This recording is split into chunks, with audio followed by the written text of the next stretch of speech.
Thank you for being a friend. Oh, yeah. Travel down the road and back again. Hey, so we started from the bottom, now we're here, girl. It's true. Oh, yeah. Pal and a confidant. This is my part right here. Ooh,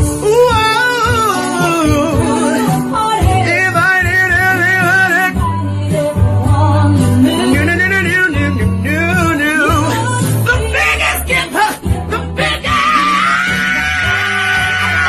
Yeah, thank you for being my friend. Oh, yeah.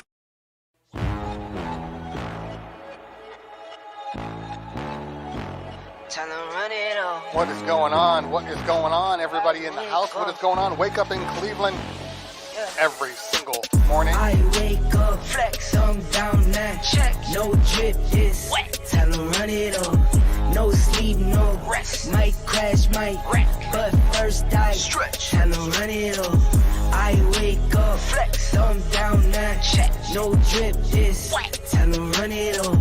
I wake up, flex, thumb down now. Check, no drip, this wet. Time to run it off. What is going on? What is going on? Wake up in Cleveland. Wake up in Cleveland on this wonderful, wonderful, wonderful Wednesday. Let's not forget that even when things are running, even when we have our warm-up song, our warm-up video, we can still see all the comments. So we can still see when Mike Marquez is talking trash. We can see all of these things. So for anybody that is wondering why I have my warm-up song, it's very simple. Because a lot of people don't get over here fast enough. So if I start my show, I'm literally going to be talking to 4 people. So we have to do this. And I always forget to turn my fan on. And it's a warmer day today. So we're going to turn this fan on in just a second.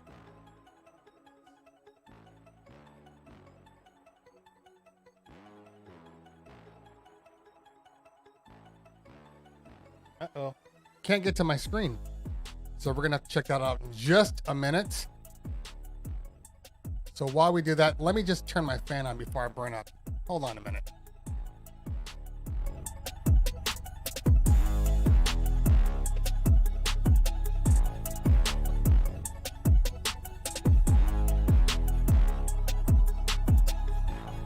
See, so that was supposed to be smooth. It was supposed to be me doing this and going to my little fade off, but it wasn't smooth at all. So let's turn this fan on real quick because, like I said, it's a little warm in here. Okay, I gotta do one thing and make sure that my Serato is lined up because it's not lined up at the moment. So sit tight for a second.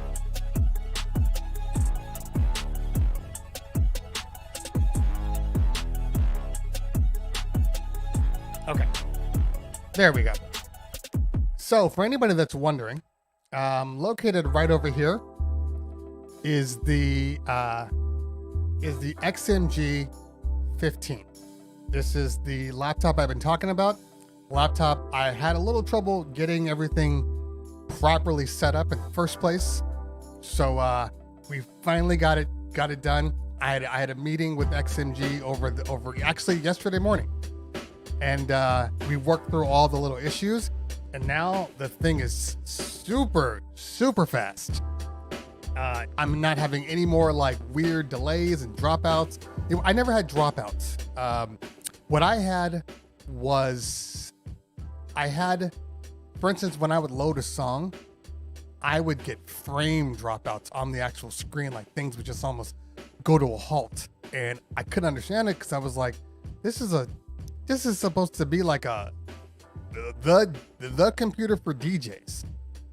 And finally, when I walked through it, what we come to realize is there were some things that didn't get loaded in when they did their I guess their copy over. All machines when they're sent out, they're all kind of flashed with a copy of your whole entire BIOS and operating system. And for whatever reason, some things didn't get moved over because they were just sitting there waiting to be installed. And then there's this one little feature, the most important feature was this little switch over. It's a toggle for high performance mode. When we toggled on high performance mode, it was like a night and day difference. It's not even the same computer anymore. So I'm very, very impressed with this computer. The fact that I can get down to 64 samples, and it doesn't even like bat an eye. I'm impressed so far. And then he shows me little things. He's like, oh, and you can change the keyboard color. Not that I'm that guy. I'm not that super like PC, mod guy, but it's a cool little feature to have. I like the fact that I can change the color. Now that I know that I could change the color, that might have affected what color I chose for the actual computer. Because I didn't know that. Now that I know I can change it to blues and greens and oranges and pinks and purples, like I might have gone with a different color. Maybe. So once again, thank you guys for hanging out today. Thank you guys for hanging out. It is Wake Up Wednesday. I guess that's what I got to get my mouth right. My mouth is still warming up to today. It is Wake Up Wednesday. That's what we're calling it now. And I have my non-sponsored vitamin water. If anybody has a connect to vitamin water, let them know that I'm repping them every single day. Every day. By the way, before I move on, let me grab one little thing. Just one. Hold on.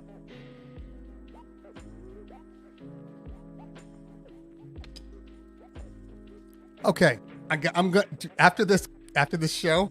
I swear to God, I'm making that intro longer. I need like 2 more seconds so it doesn't look like I'm doing this as the screen comes back. I just want to shout out a couple of people before we do a shout out of everybody in the room. I need to shout out Jetpack Bags, Jetpack bags. Jetpack bags. What's going on, DJ Stress? If Alpha's in the house, what's going on to you too? But jetpack bags, if I didn't mention it before. I do see we have OG Arabian Prince in the house. What is going on, my man? OG Arabian Prince will be on the show on the 1st. That is a Monday. He will be on the show on a Monday. That's going to be a great show. Hey, Arabian Prince, you know what would be even better? If, like, we could demo the new computer that your company sent me to bring my streams to the next level. I'm not saying that we have to do that. I'm just saying that would be a great show. What do you think? I'm just spitballing right now. Just spitballing. I mean, I'm spitballing, but I'm kind of not spitballing all at the same time. So, a couple of things actually happened today. If anybody follows me, they know that I'm a huge Ecamm mini guy, specifically because I never had a computer good enough to run anything like OBS. I mean, I did run some OBS stuff, but it single-handedly killed my Mac. Just killed my old 2012 MacBook Pro Retina. It works, but anytime I try to do anything with it now, it's like, remember when you did that thing to me? It's like a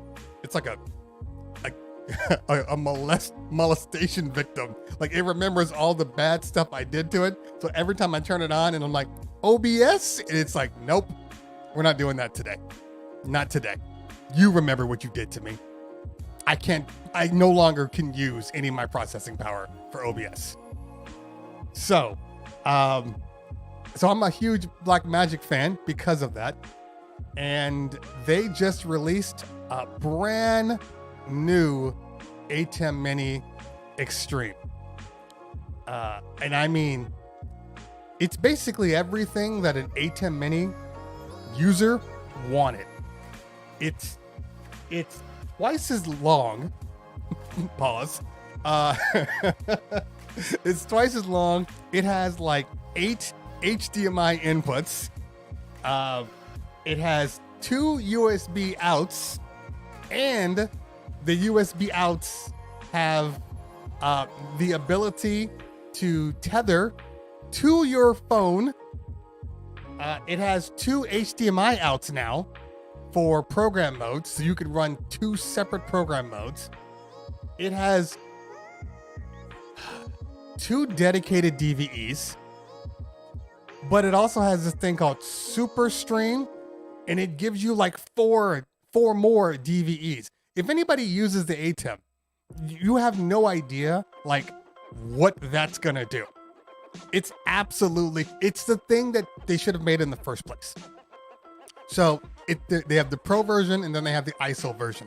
The Pro version is only $9.95. Like, it's insane. Oh, and they also have a dedicated, now they have a dedicated picture-in-picture mode where you can do the 2 DVEs from on top of the box. No more having to go through the Ecamm software. Gone. Oh, and one other thing. They put macro buttons on the device. Dedicated macro buttons.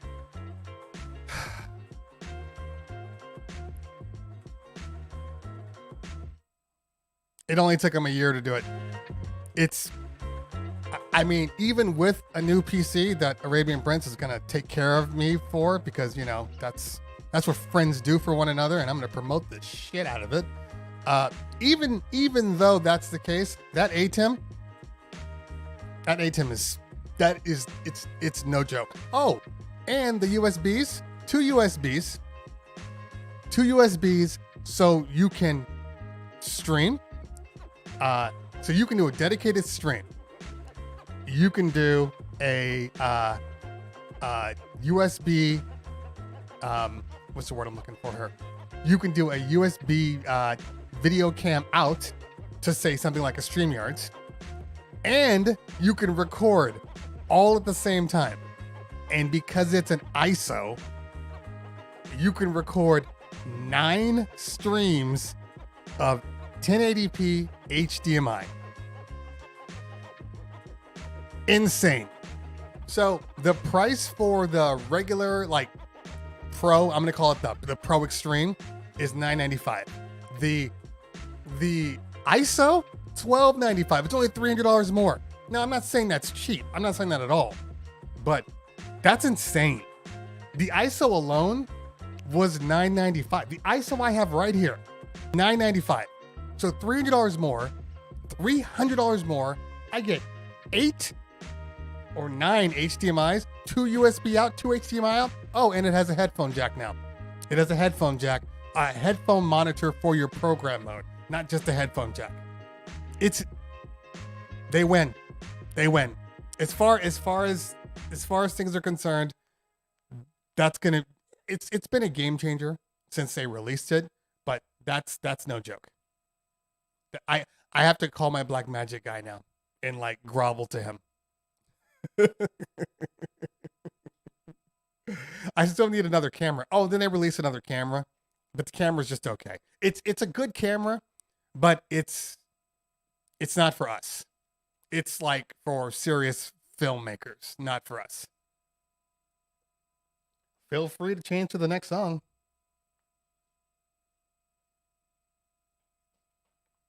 You don't want to today? Oh, I got it. Anyway, it is a lot of buttons. You know what? I don't know if anybody's ever even seen the A10 Mini. Maybe I should show it to you guys. I'm sure it's on their page now. If you guys probably watched my video, so you know what the A10 Mini versus Pro versus ISO does. But a lot of people haven't seen this newly released model. So we'll just bring that up real quick, just because I'm excited. Mojax actually woke me up to show me this.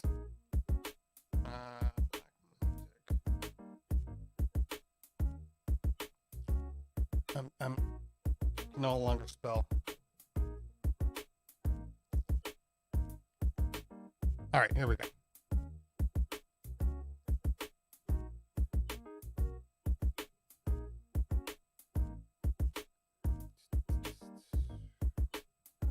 Black Magic Design.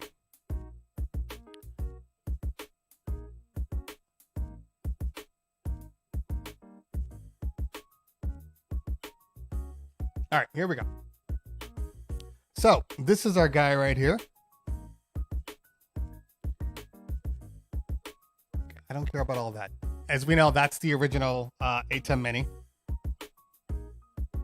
And then we have, this is the Extreme / ISO Extreme, or Extreme ISO. Let's see if they show any more stuff on this. I mean, when you look at it from first viewing, it kind of looks like it's like, well, it's extreme. Like for a lot of people, they may or may not need this. But if I can get to, you're not going to show me the extreme. This is like your top one and you only have one little image for it.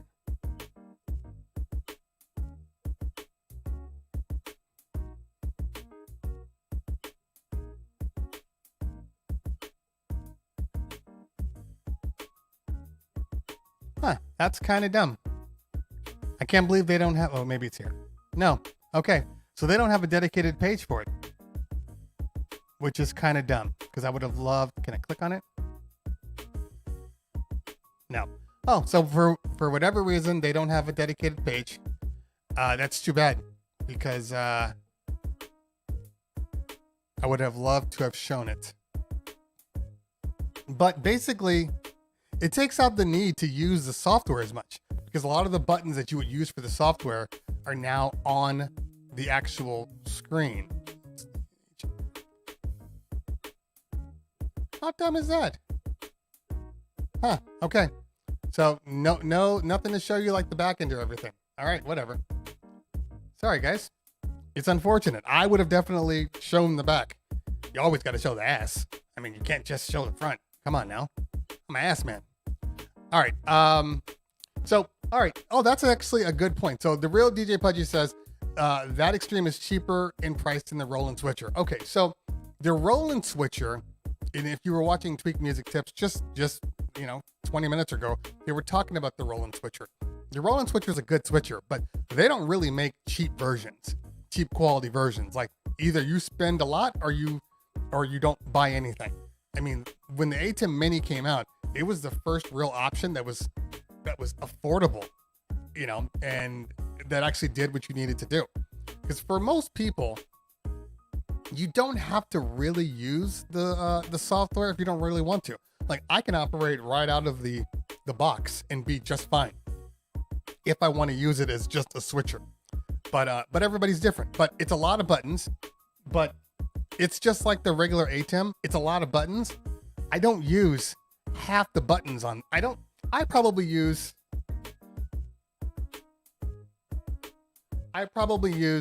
10 buttons. And there's probably 40 buttons on this box. And I use 10 buttons.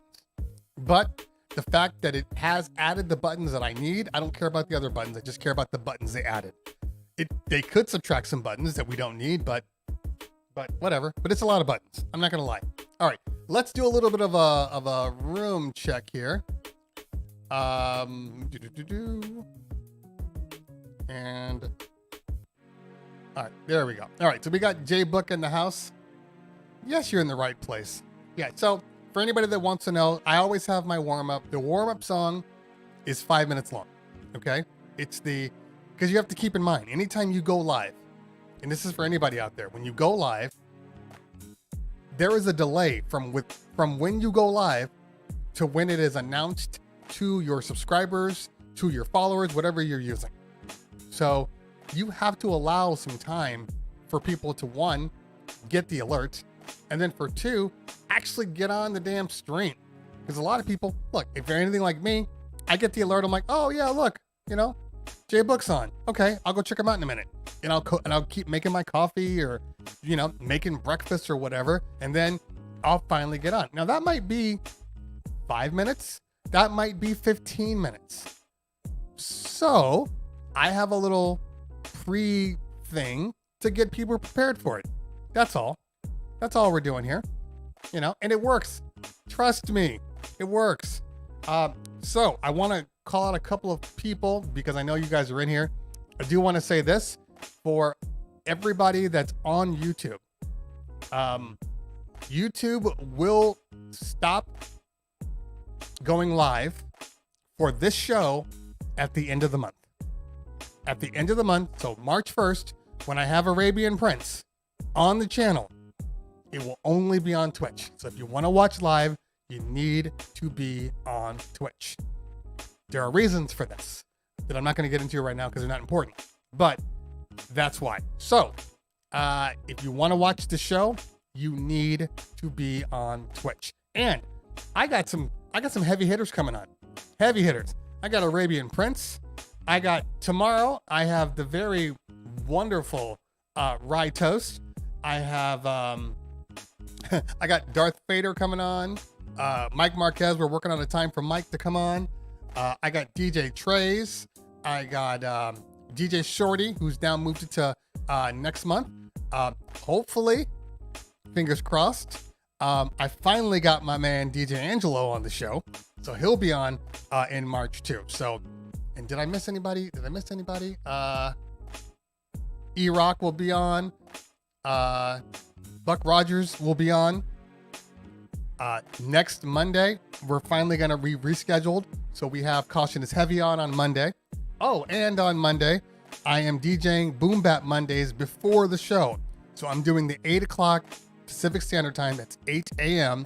Pacific Standard Time, Boom Bap Mondays, which will end at 9. But then at 9:30, we'll be starting my show. A lot of stuff happening. And a lot of this stuff is only on Twitch. So switch to Twitch. Switch to Twitch. I'm not asking for a lot. I'm not. All right, so let's do a room check here. We got Mod T Diesel in the house, J Book in the house, Tommy Rock Bottom, Good to see you. Good to see you. I'm glad I could help you with your channel. Thank you so much. We got Mike Marquez in the house. He's up early. Do you have your show today, Mike? Do you have your sunset show? What else we got here? We got Vaughn Craddock on the YouTube side. Rico Steve's in the house. David Bonilla in the house. Mixed Master GNL. Good to see you from the Netherlands. L35 in the house. L35. We've been working on some stuff because he knows, because we're trying to battle at the end of the year, because I've been doing my DJing every day, and it's been going well. I won't lie to you. I got to release that video. I'll do it after this show. I might even do it on the show and then just release it as a clip and then add in the video to it. You know what? That's what we'll do. So let's talk about my DJ journey that I've had so far. It's been good. I started on January 1st. I did my 1 week, which was actually 2 weeks. And then a couple of weeks went by. Didn't really have a chance to shoot the video. And I didn't necessarily know if I wanted to do it every single week. So I have been utilizing, for the last couple of video tutorials, I've still been using Beat Junkies, but I got shot down the rabbit hole where I was using, I wanted to learn about the flare. So the 1-click and the 2-click flare. And so I started looking at that. And in my previous video, I mentioned that one of the DJs did a really, really cool trick. So I've been looking for that, and I found out it was the Boomerang.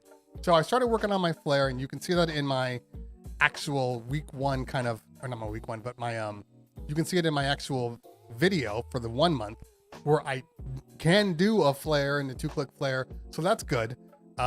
Still slow, still working on my timing. And now I'm on to the Boomerang.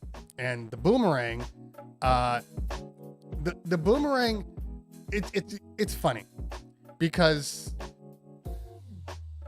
every scratch that you do, like every scratch, when you first do it, your brain doesn't want to do it. Your brain literally disconnects from it because a lot of the movements might be counterintuitive. Like maybe, you know, the record's going this way, but you're going this way, or the record's going this way and you're going this way, and then you have to like pull it back. So there's a lot of little things that you need to do.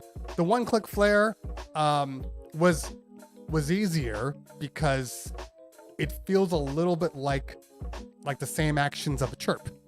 It's just almost like a slower moving chirp. And then the 1-click flare, you just have to add in that extra stab basically. The Boomerang, however, is a different, it feels different because you have to do almost a reverse. You have to go in, and then you have to flip it on the second pass and go out. There's 6 individual sounds for the Boomerang. So I've been working on that. I was using, I forget what it's called right now, but I will post it when you finally see this actual video.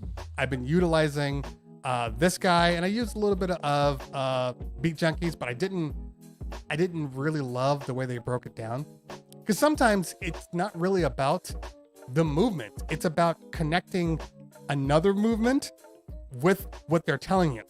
Because like the Boomerang, when they were like, oh, okay, it's a slice. You're like, oh, okay, I can do that. And then it's a stab. Oh, okay, I can do that. Now put it together. Oh, okay, I can't do that. But over time, you can do it. So I've been working on that. And it's getting easier and easier to like understand scratches.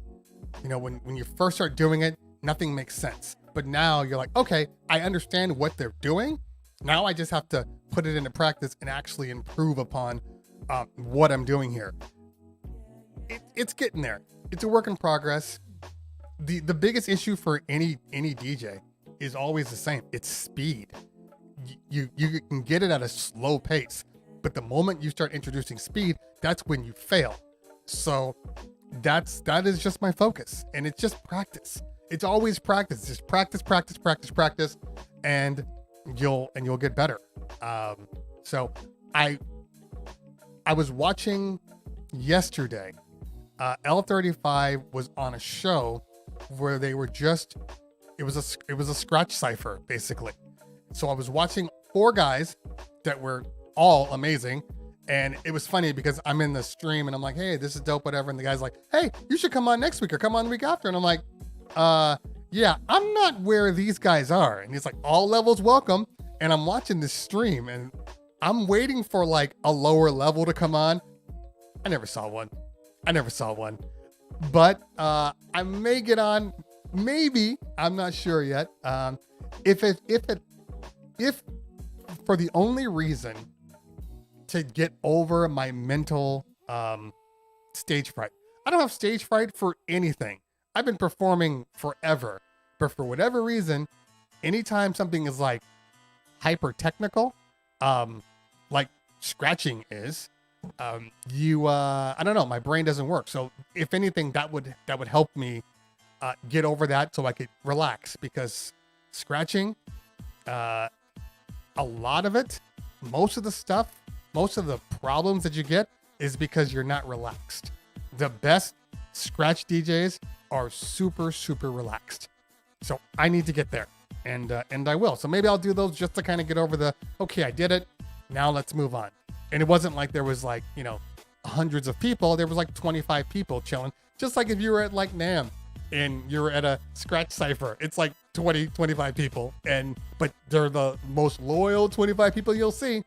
So I think I'm going to do that. But I sent a clip of my video. I recorded it and sent it to him. Like, am I on the right path here? Because I'm not that guy that cares. If the guy can do it, because L35 is really good at the Boomerang.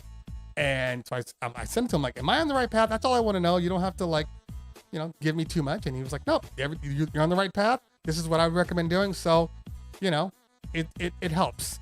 And, you need some outside perspective sometimes. You can't just do everything on your own. Sometimes you have to ask somebody, am I doing it right? Because you can do it and you can look back at it yourself and think, I'm doing it right. And then you show somebody else and like, oh, move your hand this way. Oh, keep the scratch a little longer. Oh, delay. All these little things that you won't see on your own. Because 2 reasons. 1, it's you. And 2, because if you're learning how to do something, you're not skilled enough to say if it's right or wrong. So that's where we are. So shout out to L35. Make sure you follow L35. He's a dope guy. He actually did a battle with on the Who Wants to Battle show. It was his first battle.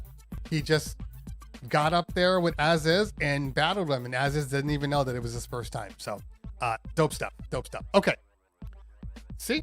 Now I just did a video. So in case anybody was wondering, what I'm doing now is I'm cutting up a lot of my videos that I do within these tech shows, because there's a lot of good information and there's no real point in me repeating it just because in doing another video when I can just cut this video and then add it to it. So you're going to see a lot more of the clips on my YouTube page, especially for you YouTube people that for whatever reason never want to move over to Twitch. You'll see clips. You won't see everything, so you might miss some of the more humorous things, but you'll see things that I think are important. Okay, back to the world here. Slipstream in the house. Who we got here? BJ81. By the way, if you have any questions, I'm going to try to go backwards, but if you have any tech questions, what I need you to do is put the ask in front of it on your comment.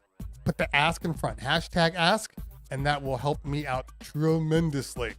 All right, so we're going to jump down and we'll come back up again and go from there. Yes, Hoy Luck Club. That's right. Dope little group. And, non-threatening, even though there were like ridiculous DJs on there, it wasn't like a snobbery. Because, every so often you'll walk into some DJs and it's like, I really don't want to be here. Like, this is not my vibe. That you don't get that there at all. My only concern is because they do a round robin. So they went for 2 hours yesterday. And I'm like, okay, I can give you, and it's like, okay, 1 minute and then move to the next one, 1 minute, move to the next one. After like 2 or 3 times, what am I supposed to do? Do I just sign off at that point? Like, I've done all my scratches, guys. I'll see you when I see you. Because they were doing like, they had so many things that were just pulling out of their asses. Like, I don't know if I'm there yet, but we'll see. We'll see. And to answer your question, I'm not scratching today. No, if that was a question.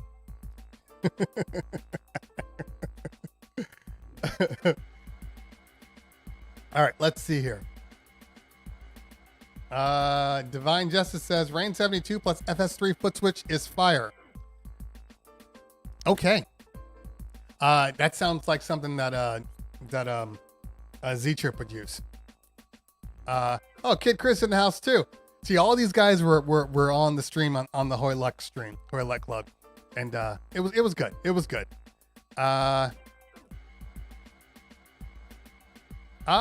See, we practice off screen. I'm okay with that too. I just, all I want to do is just improve. And to be fair, I know for a fact it's the one thing that I can say. I know without a doubt that I have improved my scratching ability. Without a doubt, I can feel it. There's far more confidence. There's far more confidence in doing anything that I want to do now. Not anything. I mean, even the things that I'm very comfortable with. Like, why isn't my scratch thing? Oh, I didn't save it. Just doing little things that I didn't do before, or wasn't comfortable with, or catching things on the fly, especially when you're doing transitions and stuff. And let's say you have your hook coming in, and the new beat coming in, and then the hook is bleeding over into the thing or whatever, or you want to be a little more creative. You can just scratch some things out, throw on a transform, like little things like that are just a lot smoother now. So it's making everything better. It's making when I throw beats in, when I move into next, everything gets better from learning how to scratch. Because I know a lot of people are like, well, I'm not a scratch DJ, I'm just a rhythm DJ, and that's what I do. That's fine. But there is being able to scratch and scratch well and on time will actually improve everything else you do. I see Mojack's in the house. What's going on, fam? Good to see you. Good to see you. Thanks for hanging out today. So, so I would recommend everybody learn how to scratch. For people that are asking what the blue light is, I don't see a blue light on. Elle's asking why I have blue lights behind me. This is my Wednesday lighting, because I actually have natural light that comes in from over there. So I run everything just with natural light, and I have my light panels, but it's all pretty much natural light. When I'm doing it in the mornings or when I'm DJing, this whole thing, which you actually can't see, because they were charging, but like I have ape sticks that are over here, another ape stick that'll hang over there, just a lot of little things. So that's what the lights are for, but they're not on right now because I have nice natural light and I need to change it up sometimes. Mike Marquez. Northwest Audio, that's what we are here. That's what we are. And of course, so, all right, so the cat's out of the bag. For anybody that's wondering, yes, Cleveland Terry made partner yesterday. So it's official. I'm officially a Twitch partner. About time, as Mojax would say. Yeah, I mean, it is. The only thing I can say is that It took longer than I had hoped. However, it was a grind. It was a grind, and you know, I grinded to the partnership. But more importantly, because of that grind, I've developed a really good following for people that enjoy this show. So it kind of runs together. You know, I mean, I guess I could have been a partner if I really forced the issue and been a partner with no people, and that's weird. So at least at this point, you get both. You know what I mean? So it's the best of both worlds. So thank you guys for the appreciation. I appreciate you. It was never really about. The only reason why I wanted the partnership was because I wanted to stop thinking about the partnership. And it had nothing to do with the actual partnership. It was like, okay, my numbers are close enough to partner. I would like to get it so I can continue to do the things that I want to do. Like if I want to do a pop-up DJ stream, I'm not worried that that pop-up stream is going to mess up my numbers. And now I have to work harder to become partner again. So that was my whole issue. It had nothing to do with being partner, but I do like having points, you know, like roadmaps, not roadmaps. That's the wrong word I want to use, because my brain is not working at the moment. But I like having points, steps, like stepping points. Like, okay, I'm here, I'm on Twitch. What are my objects? Okay, well, there's affiliate. Okay, I'll do that. What else? Okay, there's partner. Like for me, that's the competitive nature in me. Like I need those. But you know, like on YouTube, I have a long way to go before I get that silver button. I think DJ City will get it. DJ City, did you guys get it yet? Did you guys get the silver play button? I don't even know what your numbers are. But I have a ways to go from that. I mean, if it took me, you know, 3 years to get to 25K, it's gonna take me what? Is it gonna take me 9 years to get to 100K? I hope not. But to be fair, if I continue at the rate that I've had over this year, then maybe it only takes, you know, maybe 5 years to get to 100K. Paris Paul in the house. What's going on, man? So that's why it's all about content. The more content you have, the more likely you are to attract new people. The more likely you are to attract people that have been watching you. There's a lot of people, just so you know, there's a lot of people that will watch your stuff and never subscribe to you or never follow you, but they'll be there just hanging out. So, but the more content you have, the more quality content, people will look at it and say, oh, you know what? I like his stuff. Let me hit that subscribe button. I like his stuff. Let me hit that follow button. But if you don't have good content or you only have a little bit, you know, I'm a huge science guy. So there's a lot of channels that pop up that I'll watch, and I love them. You know, a video will pop up, and I'm like, oh, this is dope. But I never ever subscribe on YouTube on the first video. It'll take that video, and then the YouTube algorithm will kick in, and they might show me another video from the same person. And then I'll watch that video, and then they might show me another one. And by the third video, I'm like, okay, this guy's quality. I want to subscribe to him. But that first one or two, you're not likely to get subscribers from it. Okay.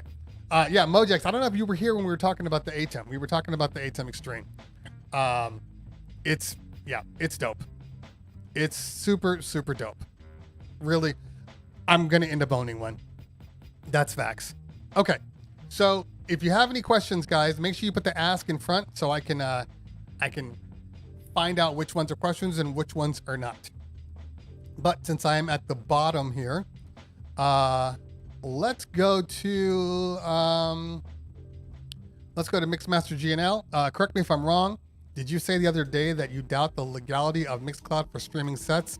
And if you did, could you elaborate on it?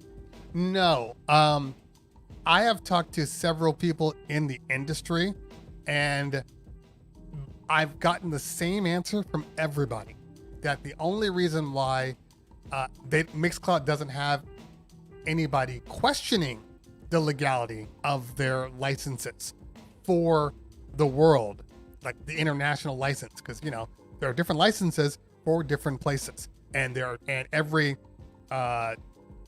distribution has their own licenses too.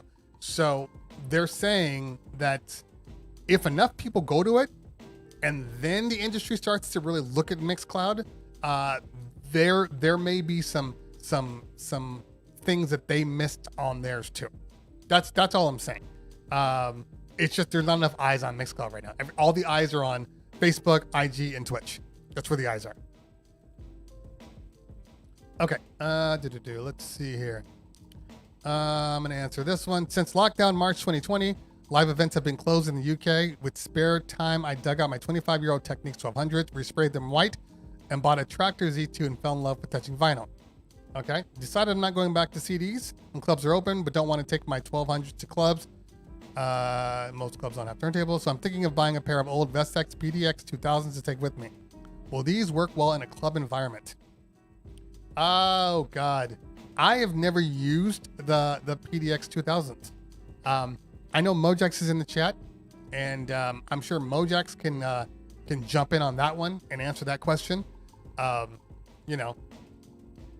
He'd be the best for that one because I've never used the PDX 2000s. All right, let's go up and see what we got for questions here.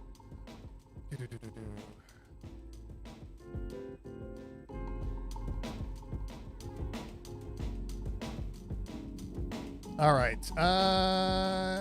Okay, that was for Mojax from yeah, we are all excited. All right, let's see.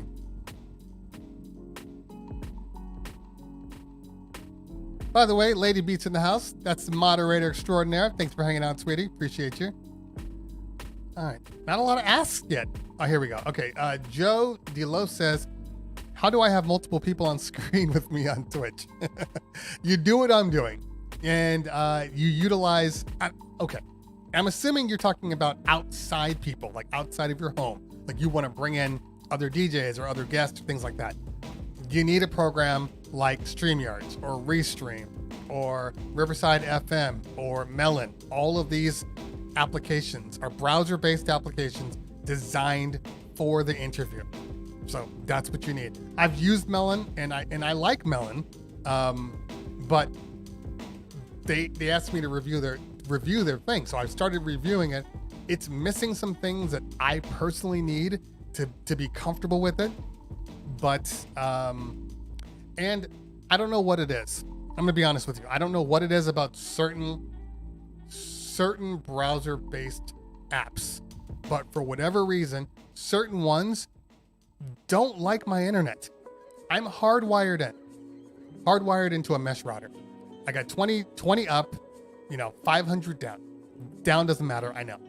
But for whatever reason, both Restream and Melon, anytime I get on to the sites and I start to stream, they give me data connection issue. Like every time. Oh, that goes on. Every single time. So, the only one that doesn't give me that problem right now is StreamYard. They're the only one. And it's unfortunate because StreamYard is the one that I actually paid for. But until I can open up a browser-based connection that doesn't say connection issue, StreamYard is the one I have to use. All right, let's see what else we got here. Make sure you put the ask so I can see it. All right, forgive me, out of topic. Technical question: Reloop Elite versus Pioneer S7, which is the better buy? That's 100% subjective. And if you, okay, I'm gonna say this: the easiest way to figure this out is go watch my Reloop Elite video, because I spent a lot of time on that video, and go watch my first look on the Pioneer S7. That is the easiest way. I know people want me to give just kind of this blanket statement about a product, but everybody's different. And I know tons of, I wasn't really, as far, the real mixer is a good mixer. Love the fader. I ergonomically didn't like it as much, but that's for me. I see tons of DJs using it, tons of DJs. But I still think they're two completely different products though. But you have to watch both videos and it will tell you. You know, it's the same thing when people ask me about the S11 versus the 72. I mean, I think I've made my opinion known about what I prefer, but still people ask. But it's not off topic. JRS, not at all. Yep. The HD video. I almost bought the V1 HD at one point. And then I decided not to. Okay. All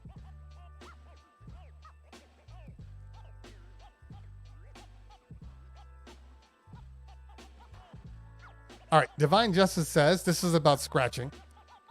You got to think about scratching like jazz. Here in Denver, we had 200 straight nights of Wednesday night scratch nights, and it really was all levels welcome. You're already talking yourself out of the experience, but you're not perfect, and we don't expect you to be. No, I 100% believe scratching is like jazz, and it's interesting because the more I scratch, the more I'm a producer. As far as music producer, like I produced lots and lots of music and albums, and I play guitar and play keys and drums and all those things. So when I scratch, it has to feel musical. There has to be musicality in it. And I think for a lot of scratch DJs, especially if you're just a scratch DJ, I feel like sometimes the musicality is gone. And like when I'm scratching, I kind of think of it like jazz, where you're almost scratching between the keys. You're playing between the keys. Like there are nuances within a scratch, and it doesn't have to be this, look how fast I can go, but look how I'm in and out of this track, with the beat, and everything just flows well. So that's the kind of scratch DJ that I want to be, and I'm seeing myself turn into. So, but everybody's different though. Everybody's different. All right. Let's see here. All right. JMX says, what are some of the techniques that you use on off days from scratching? I don't understand that question. What are some of the techniques that you use on off days from scratching? I don't have any off days because I scratch every day, but some days I might do some technical scratches, but then what I'll do is, halfway through, I'll start mixing, and I'll just start mixing and then scratching from within tracks and, maybe transition tracks and going from beat to beat just to kind of get that feel too. So I can utilize that, but that's me. But yeah, I scratch every day now. I want to call my reloop guy and see if they'll send me that little scratch box so I can scratch even when I'm not in my office, because that way I can sit on the couch with my wife and she's not like, why are you always in your office all the time? So that would be good. But then she'll just hear click, click, click, click, click, click, click, click, click, click, click, click, click, click, click, click, click, and that might bother her too.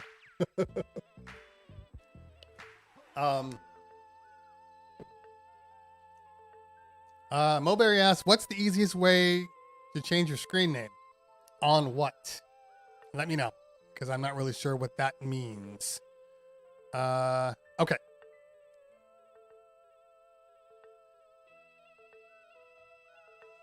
All right, let's see here. All right, I think I can get down to the bottom again. Wax on, wax off. All right, let's go to the bottom and see if we have any new asks on the bottom. Caper Official in the house. What's going on, girl? We were just talking about scratching. And DJ Scene. Good to see you in here, sweetie. Thanks for hanging out. Great show today on Tweak Music Tips. Great show. Yeah. These shows are necessary. Necessary. I think I think we if the more people that are involved in things like this, the better off we're going to be as a community. And I hope that after we get out of this, after we get out of quarantine and the real world comes back to life, that all the DJs don't turn into dicks. I really hope that, because the community that we have built on Twitch, and specifically on Twitch, nowhere else, I'm gonna be honest with you, is something that I would have never, ever assumed. Ever. But it's been great. So yeah, keep it up. Keep it up. Don't turn into dicks once we get back to the real world. Spinurita in the house. What's going on, girl? So Spinurita, I see you there. I want to get you on the show too. I just haven't. I don't know if I DM'd you or not. If I haven't, expect a DM today. I want to get you on the show. Spinurita, if you aren't following Spinurita, you are doing something wrong. We have raided into Spinurita a couple of times, and she is a dope ass DJ and plays vinyl. Make sure you follow her. Okay, let's get to the ask. And since she asked a question, let's go to that. Spinurita says, should I sell my Reign 62? I heard it's going to be obsolete with Serato because the drivers are no longer updated. Okay, here's the truth. I have been telling people to, this is a double-edged sword. If you have no intention of ever updating your computer, like you have a scratch, you have a DJ computer, and you use it with your 62 and you never expect to move away from your 62, you don't have to go anywhere. But if you want a new computer, if you want to update to new operating systems, the 62 is pretty much dead now. Now, there are tricks to save your drivers, just like when there were tricks when we were using Scratch Live before. If, and this is not always the case, but I find more success this way than any other way. If you clone your drive, clone your computer, okay? And then if say you get another computer, if you clone that computer and then update the system, your drivers will remain for the 62. But if you get a new computer and then try to install the drivers, that's where you have problems. And again, it doesn't always even work the way I'm saying it, but it's the best scenario if you want to keep doing it. Like on my old computers, no matter when I update it, like I could always use the 62. As soon as I got my new computer, it wouldn't work anymore. And I got it to work by cloning my drive, but then I never had access to the audio panel. The audio panel, there is no update for the audio panel. So you lose that completely. So if you care about the audio panel, which you should, then you're probably going to want to update. The 62, as good as it was, there are better mixers now. Better mixers. Simple as that. Okay, let's answer another question. All right. Okay. DJ Dynasty asks, 03 asks, what's your opinion on the Pioneer DDJ XP2? I think you're referring to, you must be referring to this guy. This is the XP1, but there's the XP2 also. Okay, so here's the thing. I like it, and I bought this thinking I was going to use it, and I never did, because the more that mixers come out with bells and whistles and buttons that do things that only the XP2 could do or the XP1 could do, the less I need to use it. So it's a cool device, but it's literally background visuals now. But it does some cool stuff if you want to use it. I thought I was going to use it more. I honestly did, and I didn't. All right, let's put this back up and let's try to be smooth about this. So let's do this.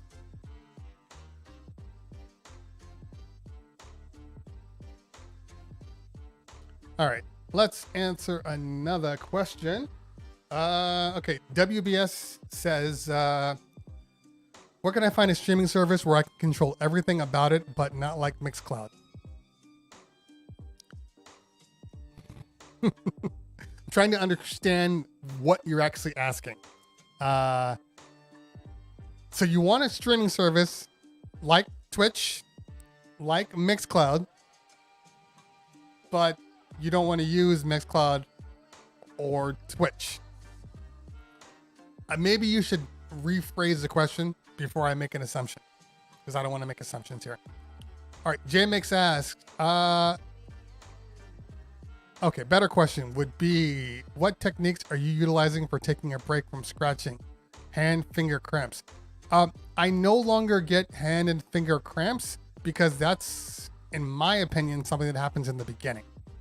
Once you build up your strength, like my hands don't hurt anymore from, doing crabs and all that stuff. They don't hurt. Now, having said that, anytime I go to my right hand, which means my right hand is on the record and my left hand is on the fader, and I start to do any type of transforms or crabs or whatever, I definitely get a tired hand. But it just takes time. The more you do it, it'll just go away, and then you won't have the issue anymore. Okay, let's see here.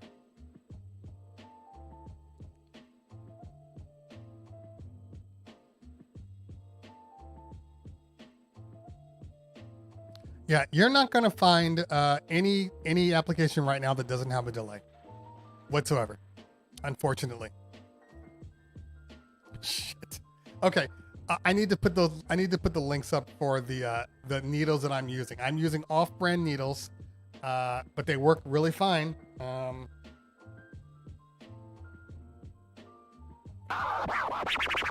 mean, they don't move, and this is also on. Hold on, let me.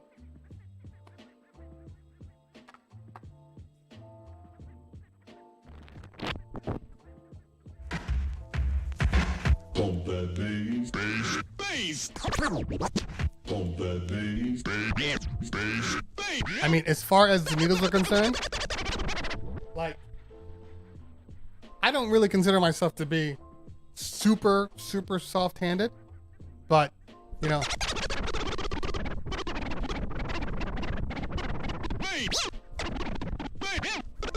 mean, they're rock solid, these needles. When I first got the needles, I thought that that they were crappy, and then I initialized the Chris Carnes needle turn thing, which basically puts the needle at the same line as the back of the tone arm. Ever since I did that, they barely move anymore, and now I love scratching with real vinyl. Love. But let me get you that the needles that I use, because that's kind of jacked up that I haven't shown anyone this yet.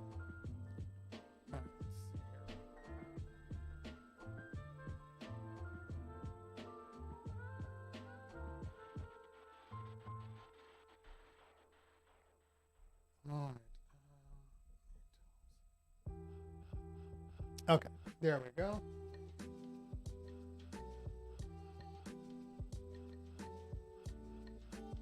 And I think these guys are on my my Amazon shopping list, and if you go that way, then I get a little bit of a kickback. So that would be greatly appreciated. But let me my reviewed YouTube production. Let me give you that link.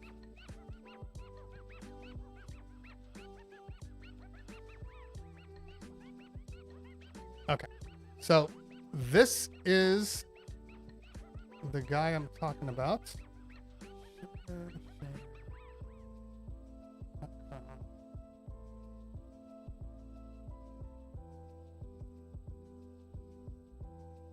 All right, so this is the guy. It's the N44C. Now they make a N44 M44-7 also, but they both fit the M44-7 cartridge. But they do make a 7 also. But this one, 1725 for the stylus. And let me get this off the screen so you can see what I'm talking about here. It's a really good needle, and it sounds good. Pickup's good. It tracks very well. Have absolutely no issues with it. And I will post this link in the chat right now. Yeah, so use that link if you're going to buy them because, well, I get a little credit for them. But $17, I don't think you're going to find a stylist any cheaper than that does a really, really good job. All right.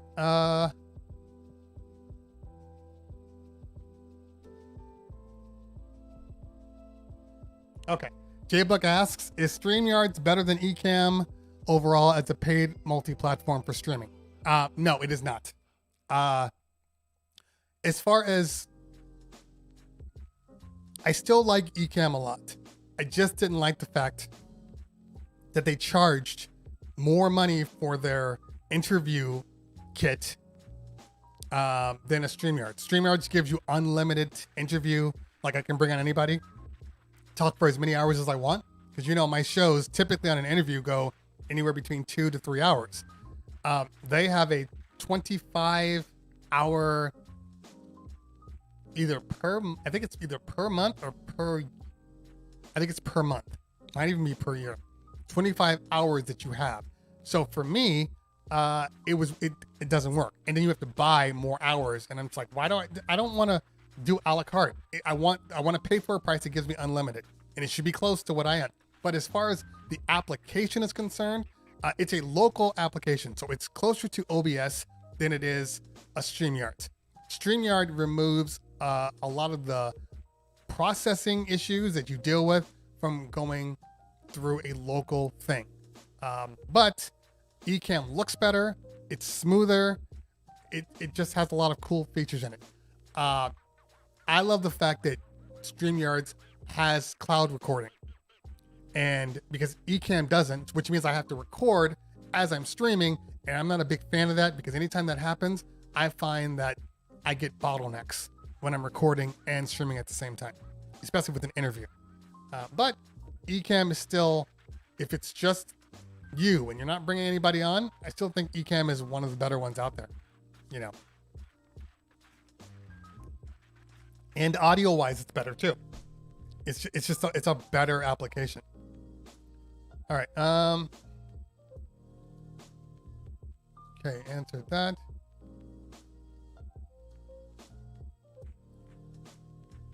Oh, and I know they answered Caper. Yeah, it would not work for that. Think of StreamYards like if you were making a beat and you were using Bluetooth headphones. Like, that's the kind of frustration you're going to get. If you're still here. I don't even know if you're still here. Lost Production asks, what was the reason for the transition to Twitch? This is a very, very good question. And I think it should be answered. Here's the thing that I think everybody needs to understand. It's never in your best interest, like never in your best interest, to put all your eggs into one basket. So there is absolutely nothing wrong with doing certain things on one platform and other things on another platform. What I have made this particular show or anything that I do on this platform is all live stuff. So anything live goes on Twitch. Anything static goes on YouTube. And got what I'm saying? Now, if for whatever reason, and I've seen this happen, for whatever reason, YouTube has a crappy knee-jerk reaction and my channel gets banned or stopped or whatever, because I've seen this happen to big name YouTubers where they didn't even do anything and it was like, for whatever reason, I can no longer monetize my channel. I have 80,000 people and I can't monetize my channel. I'm appealing it right now, but in the meantime, I'm not making any money off of this channel. So having an alternative to it is always a good thing. Plus, you're diversifying and you're leveraging all of your talents and skill sets to do this. So if I'm over on YouTube and people know me as the YouTube guy, and then I move over to Twitch and start building up a community there, now the Twitch people are like, oh, you're the Twitch guy. Oh, wait a minute, you have a YouTube too? Let me see what you do on YouTube, and vice versa. So that way I'm leveraging, but in case something happens, it's always good to have a backup, which is why people should have a should have a website, or should have a Discord account. Something that if something were to go wrong, you could quickly shift your people over to whatever you're on to now. If Twitch were to die tomorrow, well, I wouldn't die because I'm doing a talk show. But if Twitch were to die tomorrow, all of a sudden they were like, no more DJs on Twitch. None. How are the DJs going to tell people that they moved somewhere else? Now, you got people, like a Caper, like an Angie V, who can just say, hey guys, I've moved over to this thing, and then they'll bring those people. But the smaller guys, like, how do you tell people that you're moving to a new platform and to now download a new app and they come to that platform? So if you have your own central hub, it makes the switch easier. But I like different things. Media prepared. I actually have videos on that. Yeah, I mean, you can check my old videos for it. I can't rank them because they're all different. They all do really good things. StreamYard and Restream are the same application, basically. They both are good. I had a problem with my data connect. Had nothing to necessarily do with, I don't want to say it had nothing to do with Restream, but for whatever reason, I go out of sync in Restream. I don't go out of sync in StreamYard. Every so often I do, but not so much in StreamYard. OBS, completely different animal. And you can't compare OBS to StreamYard and Restream because they do two different things. StreamYards is a dedicated interview platform. Okay, it's to bring people on. That's their whole claim to fame. It was never really supposed to be like an OBS competitor. It was because there was no option to do any type of live interview. So that's what StreamYards is for. But if you're not doing interviews, you don't need any of these things. OBS is the one you should probably use, or use the Ecamm and go direct. So everybody's different. Okay, let me drop back down and then come back up again. Make sure you hit that ask if you have any questions. WBS TV says, how come you don't have your own streaming server where you could monetize? I monetize right now. But I don't have my own streaming server because I don't. Your own streaming server means you now have to send everybody to your website and hope that people want to be on your website. Hope that people get notifications when you go live. There is no back-end help from like a Twitch or a YouTube. Everything is on me, and now I'm my own IT. That's a lot of work, man. You do realize like how much stuff I do, right? There's absolutely no way I could run my own server and do all that stuff, plus do my YouTube videos, plus it's too much. And I monetize right now. There's monetization on YouTube. There's monetization on Twitch. Think about it this way. Instead of me taking all the money from Twitch, for instance, if I had my own server, I'm giving, 30% of my money back to Twitch because they're my back-end server. Think of it that way. Okay. Let's see here. This is a good question. What's the best way to share your Serato library between two laptops? This is actually something that I've honestly been going back and forth with because of the fact that I'm now using this, XMG PC when I came from Mac. So here is kind of my thoughts on it. If you're only on like one operating system, like a Mac, okay, you could, in theory, make sure that your music folder is cloned. So you could set up a Dropbox with your music and then have it upload to that one and then download to the other computer. And your music files, your Serato files, everything will sync in time. So when you open it up, you should be fine. That's probably the easiest way to do it, is just to clone it. Technically speaking, you could really just clone your Serato, is assuming that your pathways are the same. You could technically just clone your Serato folder, but then if you dragged in new music, it's not going to show up. It's going to end up orange. So, you're dealing with more things, but that's the way I would do it. I wish that I could clone. I wish that I could sync up for the PC and the Mac but the directories are different on the PC versus on the Mac. So there's no clean way to do it, unfortunately, which means that all the stuff that I'm doing on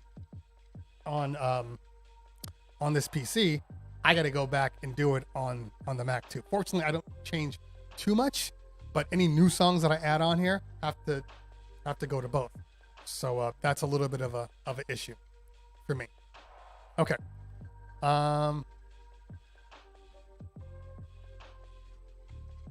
Let's see here.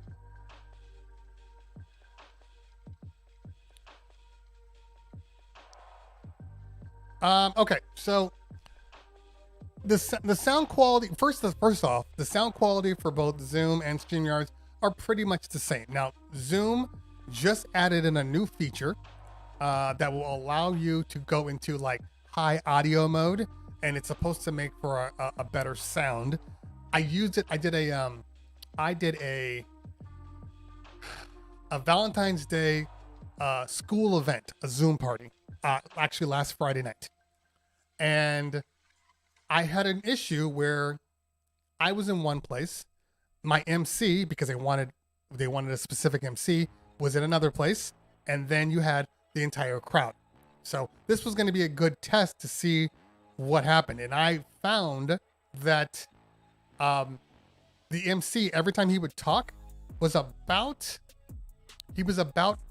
a bar late. So, if it's like on this one, 1, 2, 3, 4, 1, 2, 3, 4, like the beat would come in, he would be on the next downbeat on the one again.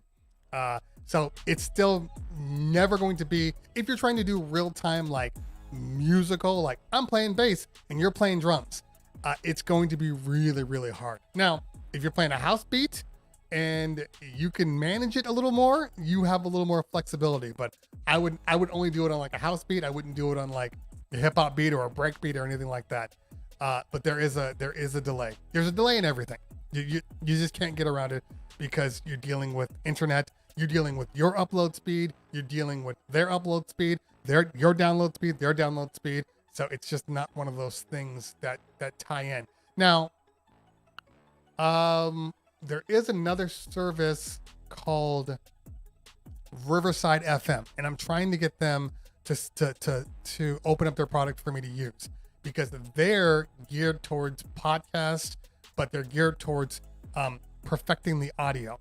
So I'm still working on that part to see if that one is a better scenario for people like you, Caper, that's trying to do like music collabs and things like that. Okay, let's see here. Okay, DJ Local Lopez says, I use most platforms. I did try Play DJ TV. They keep asking me to use it. I have never turned it on. That's on me. But you said it was Now, I know that they had an update, so it could be better than it was before. But yeah, Mixcloud is good, but no one chats. Twitch is by far the best overall. Look, as DJs, the number one thing I think we all look for is community. And if nobody's chatting in your stream, you're basically DJing alone. So what's the point? You might as well just make a mixtape upload to Mixcloud. That, in my opinion. Everybody's different, but that's just me. Okay, let's see here. Rico Steve says, so can you DJ stream on YouTube? You just delete the videos. Okay, so this is a misconception of, I keep trying to take a drink and talk at the same time. This is a misconception of YouTube DJ streaming. You can DJ on YouTube. YouTube has licenses in place to allow for you to DJ, but there's no ability to monetize your stream. So when that happens, because there's 3 different scenarios for YouTube. Okay, first scenario, you stream, YouTube comes back and says all these songs were flagged, you can't monetize, but it's not a copyright strike, nothing to worry about. Okay, so that just means that you can't make money off that stream. You can continue to DJ, but you can't make money off the stream. There's one. Then two, same thing happens. You DJ, YouTube flags a particular track that for whatever reason, the label says they're not allowed to play this song in this region or everywhere. Then that one song blocks your entire stream. It doesn't mute it out. It blocks the entire stream. Okay, you can't do anything with this video. Video's gone. Okay, so there's that one too. And then the third one is copyright strike. I have been doing YouTube for a while now. I have never received a copyright strike. Knock on wood. Never received a copyright strike. Every single one of them has been like, can't monetize, but you're good to go. So I believe if you want to stream on YouTube, more power to you. It's the same as streaming on Twitch, except at least YouTube has a little more legality in it. But you don't have to delete the vids. There's no, the algorithm kicks in right after you're in your stream. And if they don't find any music that is blocked, they'll keep it on your stream. All right, let's see here. All right, DJ Seth asks, I have a GoPro 3, 7, and 8. When I use the 7 or 8, I get a delay in my video feed, but when I use my 3, I don't get it delayed and it looks good. Currently using Streamlabs OBS. I've looked for a delay option, but can't seem to find the workaround to use my 7 and 8. Is your delay audio based? Like your video does something or your audio comes in first and then there's a video delay? Is that what you're saying? Because you can delay the audio in the advanced audio properties in OBS. I believe that's what we're trying to do. I guess the question is, how severe is the delay? Melford, did you not read the title of this video? It's legitimately, as Caper would say, it's literally a talk show. So maybe we need to do a better job of reading and you would understand that. So, there you go.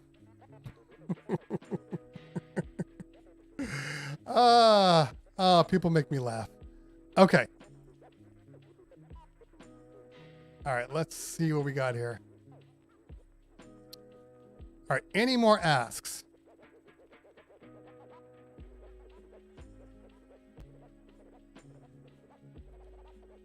Okay, I think I'm good on that. All right, Milky says, what is a sponsor and or guest you've had to turn down, and is it more hassle or hustle to get sponsors? Okay, that's a deep one. That's a deep one. Because this goes many different ways. I will try to be as honest as possible because that's how I work. So on YouTube, I get tons of people always asking me to send me product, to review their product, to do an unboxing, whatever. I get it all the time.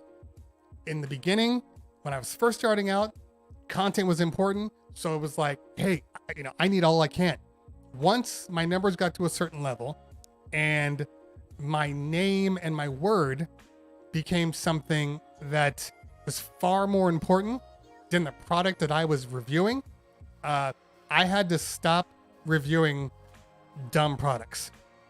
So, because I know that if I tell somebody, hey, this mixer is great, or hey, this thing is great, people will take what I'm saying and actually buy something because they trust my word. I know this. So there's a responsibility that goes with that. So I no longer do any type of videos that I can't get behind. And if I can't be honest with the company, then I can't do the review.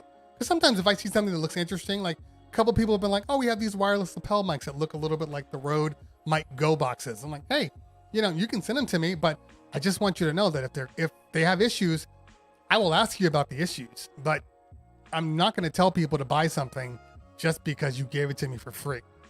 You know, there's a lot of other things, and a lot of these people are, you know, they're not spending large amounts of money. Some sponsors do, and I've had 3 different sponsors, I'm not going to name any names, that have asked me to do things. Like one wants me to do like bottled water, whatever. I don't know what it is, but it's bottled water, and all I have to do is have the product, you know, and then talk about it a little bit. You know, that's a good sponsor. And for me, I actually prefer those types of sponsors because it doesn't get in the way of the products that I'm using, or the products that I'm reviewing. I'd rather have a water bottle sponsor over, you know, like, if this is sponsored by Sony, you know, because then if I'm doing a Sony product, people are going to naturally feel like, oh, well, they clearly paid him for it, so I can't trust him. You know, so that makes it a lot easier. Now, the question is it more of a hassle or hustle to get sponsors? I've only asked for one product from anybody, and that's because I just thought it was cool. But besides that, every sponsor has come to me. Once your numbers get big enough, the first people that will come to you are Amazon people. Amazon left and right. Hey, I saw your reviews. I think this product will work with your reviews. If you just, you know, we'll send you the product and you review it, and, you know, whatever. I'm fine with those. Which I don't do much more, which I don't do much anymore. What I don't like, and this is one of those things that don't get in the habit of doing. If somebody comes to you and says, hey, we want you to do a video for us, and you say, okay, sounds good. Okay, great. All we need you to do is buy the product, and then once you do the video, we'll reimburse you. No, we're not doing that. We're not doing that. So never take those on. Okay, because basically what they're trying to tell you without telling you is, we'll give you money once the review comes back positive. But if the review doesn't come back positive, they're not paying you. So don't get into the habit of that. Anybody that's ever said, hey, we want you to review a product for me, I'm like, okay, send it to me. Well, can you buy? Nope, you lost me. You lost me at spend any of my own money because I am the reviewer. You're looking at me to get your product out to the masses. Why should it cost me a dime to promote your stuff? That's the way I feel anyway. You know, but now early on, look, everybody's going to take what they got. I get it. All right. Check this out, peeps.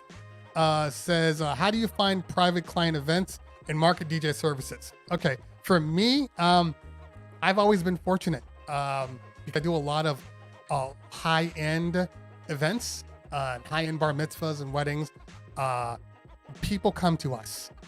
Once you're in that market, and once people know who you are, especially bar mitzvahs and stuff like that, like, you know, us Jews, I'm a Jew, so don't get at me because I said Jews. Us Jews, once we find something we like, that's it. They're our guy. We rep like 3 or 4 people, and that's it. So I have never once had to market myself. Besides, like, what's the review site? I can't think of the name right now. Can't think of the review site right now, but the one that everybody has to use, but everybody hates it. You'll put it in the chat. I know you will. Okay. DJ Rico Steve says, do you think we should keep or delete Twitch DJ streams? So if I am DJing, like actually DJing an hour, 2 hours, whatever, I delete those streams. And I don't delete them because of Twitch. I delete them because most of the time stuff's getting muted. So if it's getting muted, why in the world would anybody want to watch that stream when, you know, half the stream is muted? That's just dumb for me. So I delete out that video. Now, I think what the question is that people are actually asking is, if we delete the stream, will we get flagged when they run their processes after the fact? I think that's really the end game that we're talking about here. And the answer is, from what I understand, from what people have told me in the know, that it gets processed regardless if you delete it or not. So if you think you're hiding from, you know, the music industry, you're not. It still has that potential to be flagged. Okay.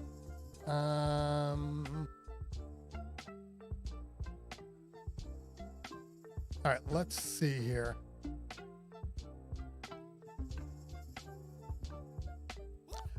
Sir Lancelot, that happens a lot.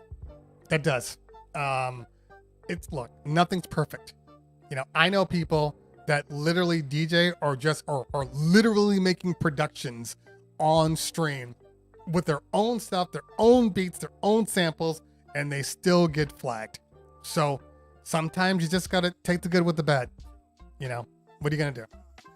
Which is why I picked up the record, which is why I no longer stream to YouTube. And I don't stream to YouTube for a couple of reasons. One, because I have I think I might have 130 videos on YouTube.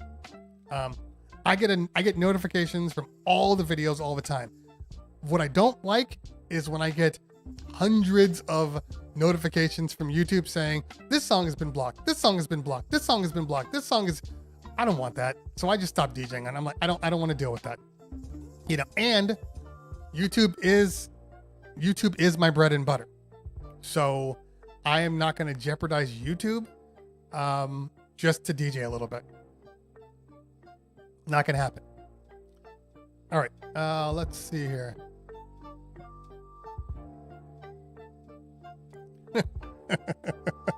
So don't play Moby. All right, don't play Moby. Don't play who was a big one that kept getting blocked immediately? Post Malone. Post Malone was getting blocked like this. Yeah, hey Caper, if my man Arabian Prince doesn't hook me up, I might be coming to you. No, I'm kidding. But am I? But I'm not. But am I? Okay. So there you go. There you go. Partnered with them. So that's how you know. So it's all one and the same. DJ Spider in the house. What's going on, fam? See, if I'm Spinurita is like, hey, everybody wants to help her. I'm like, hey man, I've had broken computers for a while. People are like, do it yourself. And in Black History Month, come on, guys. Help me out. I need my computer reparations. All right. Let's see here. That's not for me, since Mixmaster already answered it. All right, let's see here. Loco Lopez, okay. Asks, Cleveland Terry, did you have to practice talking in front of a camera and train yourself when you started? I have worked on that for me. Okay, good question. Very good question. So I have had a couple of different things that have helped me in my life. One, I was an MC for a large mobile DJ company before I started my own company, and I MC'd for 10 years. So having the ability to just kind of walk up to a microphone and start talking to hundreds of people that don't know you, that don't know why they should even listen to you, and automatically demand attention and respect and control, that came from that. Now, there is a difference between MCing and then getting on camera. Slight differences. The number one thing for me, everybody's different, but I'm a casual guy. What you see is what you get. So when I'm on a camera, I like to kind of, to show people a more relaxed side, which is why I don't really do teleprompters and any of those things. I just talk to people, and I think it connects well with people. A lot of people have trouble with the camera. When I was first doing vlogs, that was the hardest part for me, was being on a vlog, being in a camera in the middle of people and worrying, oh God, people are watching me to do this stupid thing. I can't believe I'm doing this. That took longer than actually talking on the camera. But now the camera to me is literally like another person. This camera in front of me is like me having a conversation with my best friend. That's how close. But that took a lot of time to get to that point. Because when it's all said and done, even though I'm talking to you, Loco Lopez, I'm in a studio right now alone. So me being able to generate energy and generate fun and personality, like that's the thing that requires practice, you know, getting your inner voice. And it took time. But we're there now. All right. Northwest Audio said I was using a utility called Free File Sync to clone my main machine to my second, but it wasn't ideal. If I change something on my Mac, it doesn't clone back to my PC. Yeah, I mean, that's the hardest part, is going from a PC to a Mac, especially with the Serato folder. That's the hardest part. All right, let's see what else we got here. All right, it's 1:52. We got a little while longer. Okay. Okay, L asks, by the way, is L the same guy that emails me periodically to my email? Are you the same L? I do read them, by the way. I may not always reply, but I read every single one of your emails, by the way, if you were that guy. Okay. What is your opinion on the Pioneer? He says no. Then I don't read any of your emails, L. None of them. I kid. What is your opinion on the Pioneer DDJ 400? It's fine. It works. Does the job. Haven't had any issues. I've used a Pioneer 400 before. No issues whatsoever. You know, it does the job. All right, let's see here. Make sure you put the ask in front so I know what. Make sure you put the ask in front so I know what I'm answering. Please. All right. Traveling up to the front to make sure I don't miss anything. Definitely not Sammy Davis. And I'm definitely both. All right. If I didn't shout out Spider, shout out to DJ Spider. So for anybody that's wondering, I brought it up on my Discord yesterday that I'm thinking about starting up a stream on Clubhouse. Clubhouse is the new hotness that's popped up, and everybody's moving over to it. They're getting people in by like the hundreds of thousands. Like, it's insane the growth that Clubhouse has had. So I'm thinking about doing, if you don't know what Clubhouse is, think of Clubhouse like a live podcast with an audience. So it's like this without me on the screen. You just hear me. But you, as an audience member, can be pulled in and can chat in the same conversation that we're having on there. So Spider and I have been talking about brainstorming about creating a channel together. So make sure you're following either Spider's Discord or my Discord, or, you know, don't be a butthead and follow both of our Discords, because we're gonna do it over there. We're gonna do it over there. All right.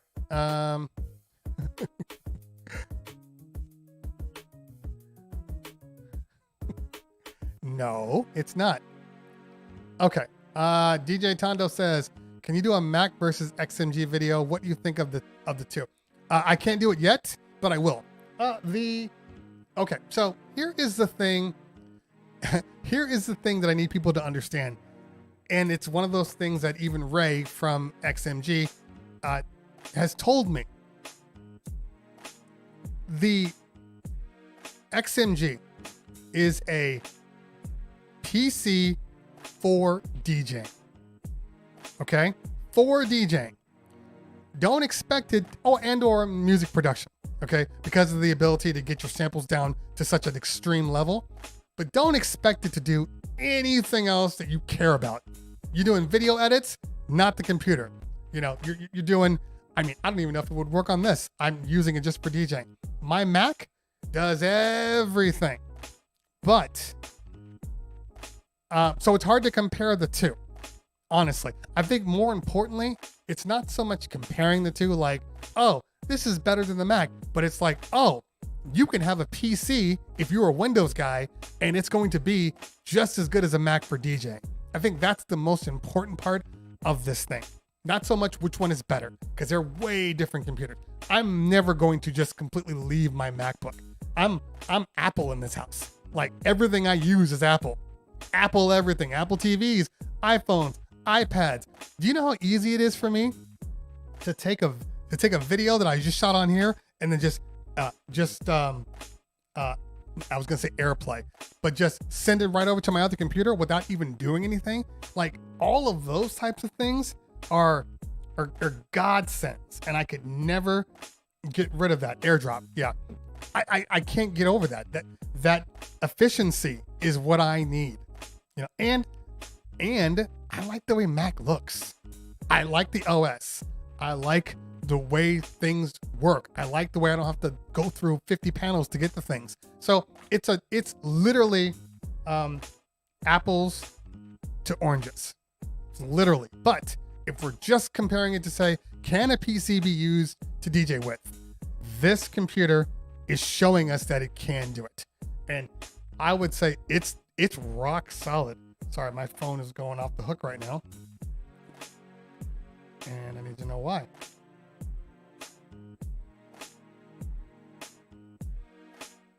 Ooh. Oh, okay. Looks like it's even cheaper. Wow. We're talking about the Mojax is texting me right now about the Black Magic. He's on a mission right now. Don't be surprised if you see a DJ City Black Magic video for the ATEM Extreme coming soon. Don't be surprised. All right. Let's see what else we got here.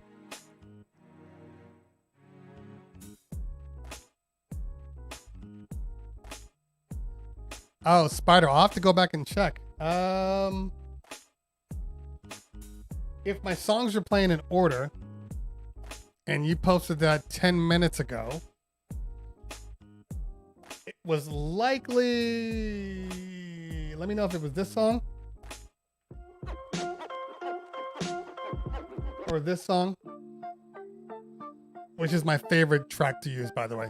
I use this track on all of my YouTube stuff. When the beat comes in. Or it could be Detroit Vibes. Let me know. But it's all Epidemic sound. These are all Epidemic until I finally... Hold on, let me set a cue point. Because I have to. All right. Because I've started to make my own music again.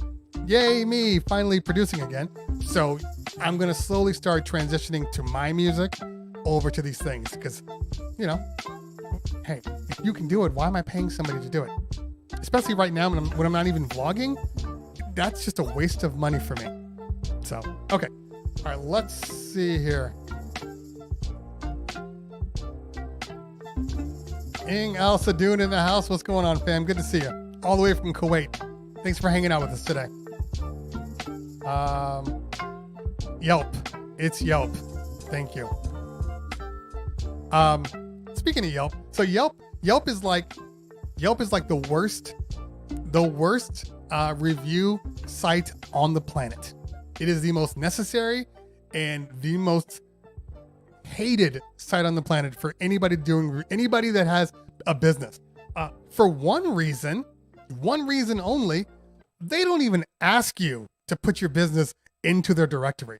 They just pull you in. So you have no way of knowing that you're in there. I have told this story before, but I'll tell it one more time because maybe people don't know. So, my company has been in business now for 13 years. I mean, this year was kind of crap, but you know what I'm saying.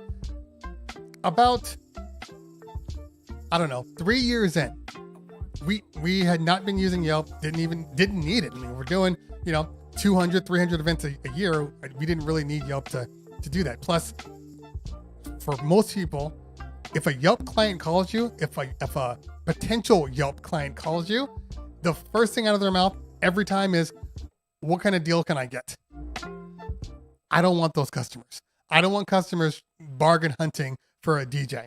I want quality customers. Yelp does not necessarily provide that. they'll turn around and be like, well, the 4 other companies that I asked said they would do all of this for $400. I'm like, well, you need to go to them because that is an amazing deal. I'm not going to give you that deal. So there's that. But a couple years in, I am talking to a client, and it is December. And I'm sorry, it's January. And it's like the first week of January. Usually for a lot of bookings, most clients call it around the same time. It's usually like the first week of January, or if like you're doing bar and bat mitzvahs, it's usually like right at the beginning of the school season. So you have to like really be prepared, or any type of holiday. This client calls me and says, hey, we're interested in using your services. We've heard you're really, really good. Okay, cool. Yeah. Sounds great. Here's our stuff. I'm on the phone. Tell me about what you do. Yada, yada, yada. I'm talking to her. All of a sudden, I hear her say, what? What? They have a bad review on Yelp. What? Oh, really? Hey, we're going to call you back. And I said, okay. So they hung up. They never called back. And I'm like, bad review on Yelp? What the hell? We're not even on Yelp. So I go to Yelp, see us on there. And sure enough, there's like a couple of reviews, and then there's just one review. And keep in mind, at that point, 150 parties, 200 parties a year. No reviews on Yelp besides like maybe 2, and then this one. So all of a sudden, we look like the worst DJ company on the planet. Look at the review. I know exactly where this review came from. This lady was absolutely insane, but she left this review. So I had to go and then go back to all of my clients, mass email everybody like, hey guys, if you don't mind, can you just leave a review, good or bad, on our site, because we're getting killed by this lady. We didn't even know this Yelp existed. And then they're like, sure, no problem. All of them did it. All of a sudden we're back up to, to 5-star rating, but we didn't know. Yelp never contacted us. Yelp never said anything. They just took it from the business directory. And I think that's jacked up, and then there's the trick about Yelp, and it's a scam. I don't care what anybody says. Basically, you're a DJ company.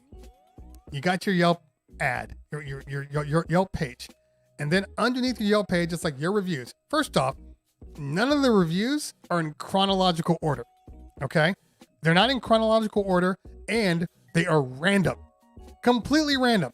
What do I mean by that? I mean that if somebody goes to your page, they might see 5 amazing reviews. Somebody else goes to the same page. First thing on the page is your negative review. That review could be 7, 8 years old.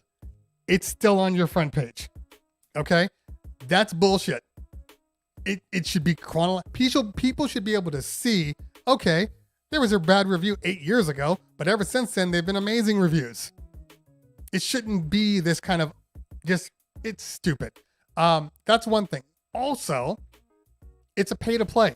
So you're on the stream and you got the people on your page, but right underneath your page are other DJs in your area doing the same thing you do that paid to be underneath you. So you have to pay just to get on other people's pages, or else they won't see you. It's a racket, man. It's a racket. Okay. Enough venting. Let's get back to the real world. Most people don't know a lot of these things. As a business, you run into these things and you're like, Jesus, I had no idea. Yeah, and this is true. This is 100% true. And I take all reviews with a grain of salt. Like I had one lady that wasn't happy with the MC that we sent. But the party was fine. She just didn't like the MC. So as her friends were asking about us, they were like, oh yeah, we heard Check 1 2 is really, really good. All my friends are saying that. And she was like, well, I didn't have that same experience, but whatever. She went on our Yelp and left a negative review. So I thought that it was a scam, but I was like, I know this person. So I called and I was like, I'm sorry, were you the one that left the review? She's like, yeah. I'm like, your party was 2 years ago. And she's like, well, I saw all those amazing reviews and I didn't believe they were true. So I needed to put my review up there. you want me to take it down? I'm like, no, I don't. Leave it up. Because I want people to understand how crazy you look right now. I'm not even going to leave a comment. You know, the business comments you can use. I didn't even do that. I'm like, let it go. Let it go. Let it go. Okay. Back to ask. If you have any questions, throw the ask in the front so we can get through this. We're going to stand for a couple more minutes and then we have to, I got stuff to do. I got clients to call. We're now back into like people are getting shots. So people are starting to book again for the end of the year. So it's actually a good time. There's some money coming in, nowhere near the money I need to survive, but there's some money coming in to the business specifically. Okay. For a DJ Fly in the house, what's going on, fam? Yeah, exactly. You know, actually, and this is actually a good point that Fly just said, because I had a company call me, and they wanted me to do a review, and I said, well, you know, I don't know about the product, but hopefully it's a good product, but I'm going to be honest with you. And they said, oh, well, we'd hope that if we pay you, that you would at least be constructively critical about it. I'm like, oh, no. I do that for all of my videos. And if it's all that bad, I won't accept your money. You know, I'll accept the product and then resell it, but I won't accept your money because that's not fair. But when they were like, well, what's your rate? And I've had a rate because, you know, over quarantine, more people have been like Serato paid me to do some Serato tutorials. Easy. It's easy. Okay. But they were like, what's your rate? I'm like, you know what? I don't really have a rate for something like this because it's a one-off. It's just one video to review. I don't know how I'm going to do this.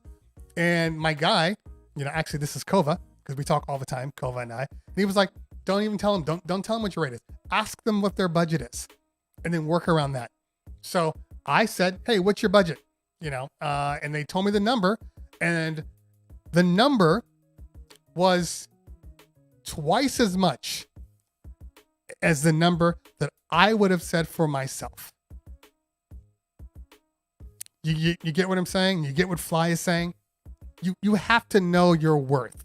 And sometimes it's okay to maybe come in higher and have them say, well, we can't do that, but we can do this. And then you accept it or not. Plus, I get to keep the product. So that is a win-win for me. But had I not asked Kova, what do you think? Blah, blah, blah. And he didn't say, just, you know, like, you got to give him what you're worth. And if you have value, you got to start. I'm a victim of my own success because I have never really thought about placing a financial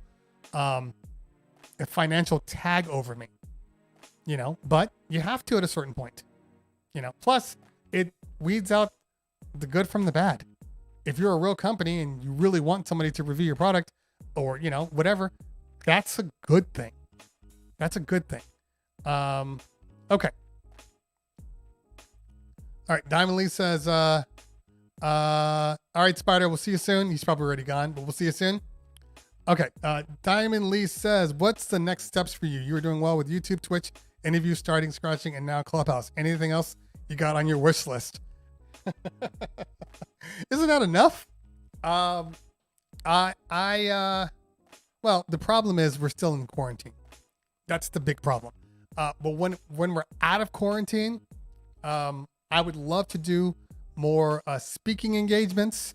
I would love to do more traveling DJ tours and experiences, like those things which might have come to me because my name was building as of 2020, you know, have been delayed. So that's my plan. I mean, if Mojax is on to tell you the same thing, he wants to start DJing more and get out there and like actually, you know, utilize the power of his name. So that's where I want to be.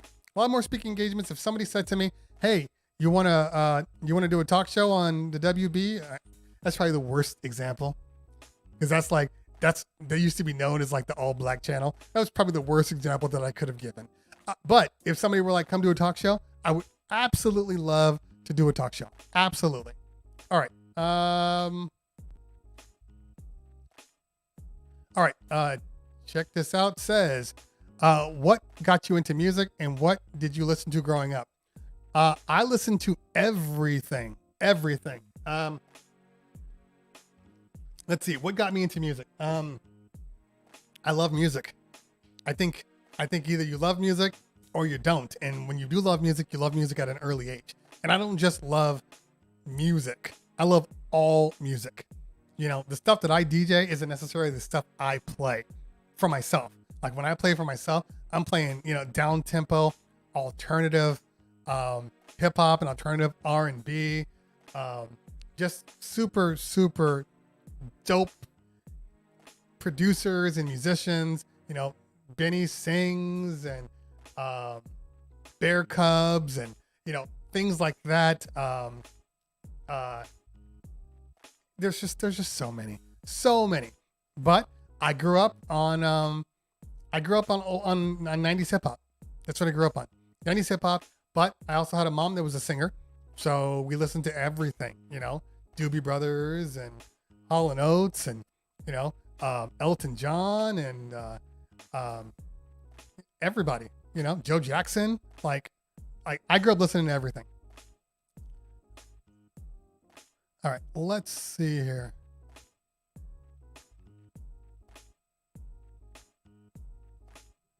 I don't know. I mean, if DJ Bar wants to come on, he's a homie of mine, so I have no issue with that. But I don't know. We'll see. I don't want to say that I don't have a problem with bringing him back on again. Out of all the people, him, J Book, Whoopig, I love all those guys. Those are my guys. So I would definitely love to have them on again. I want to bring Whoopig on again just because he was like the second interview that I ever had on this show. So it was only like, I think 10, 20 minutes. And it was a great show. And I want to bring him on to talk a little longer. All right, let's drop down again. Yeah, Simply Red. Definitely dope. Tweak Music Tips in the house. What's going on, fam? All right, let's see. Any more questions we got here? Any more questions? I don't have a problem with that, Tweak. And who will be right next to me sipping a pina colada? I'm just saying, man. I'm just saying. Tweak and I, Kova and I talk a lot about what we want to do and plans and taking over the world. And, you know, fortunately, I would say this. For whatever reason, I have always operated alone. And I've had very good success on doing things that I want my way. So I'm not discrediting that. I'm not discounting that at all. But in order to do super big things, okay, and this is facts, typically speaking, you have to have a team. And you have to have other people with like ideals and like things. You know, I have found the most people that build like on YouTube always have collabs.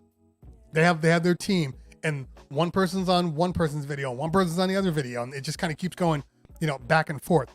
You need that to grow, and you need like-minded people, and that's where I am with Kova. I feel like I'm gonna sneeze, so that's why I keep rubbing on my nose. But Kova's my man, so we're gonna blow this thing up out of the water, just because. MC2J man in the house. What's going on, fam? Good to see you. Good to see you.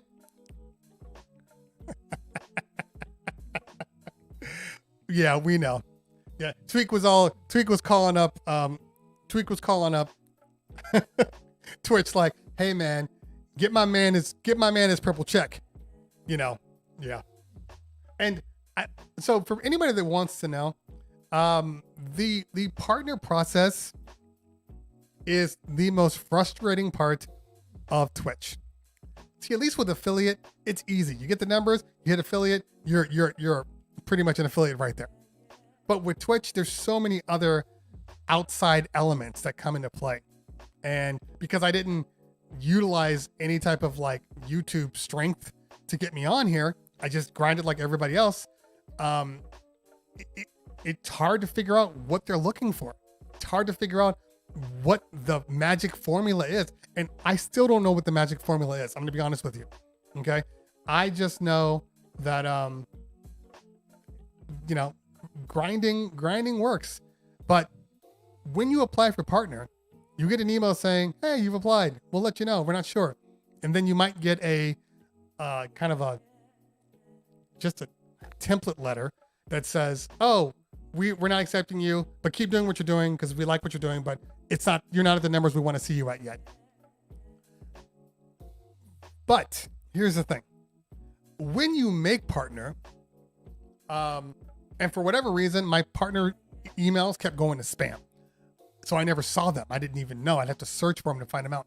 But when you make partner, they send you an email that says you made partner. Click on this link to get it. There is no place on Twitch that tells you that you made partner.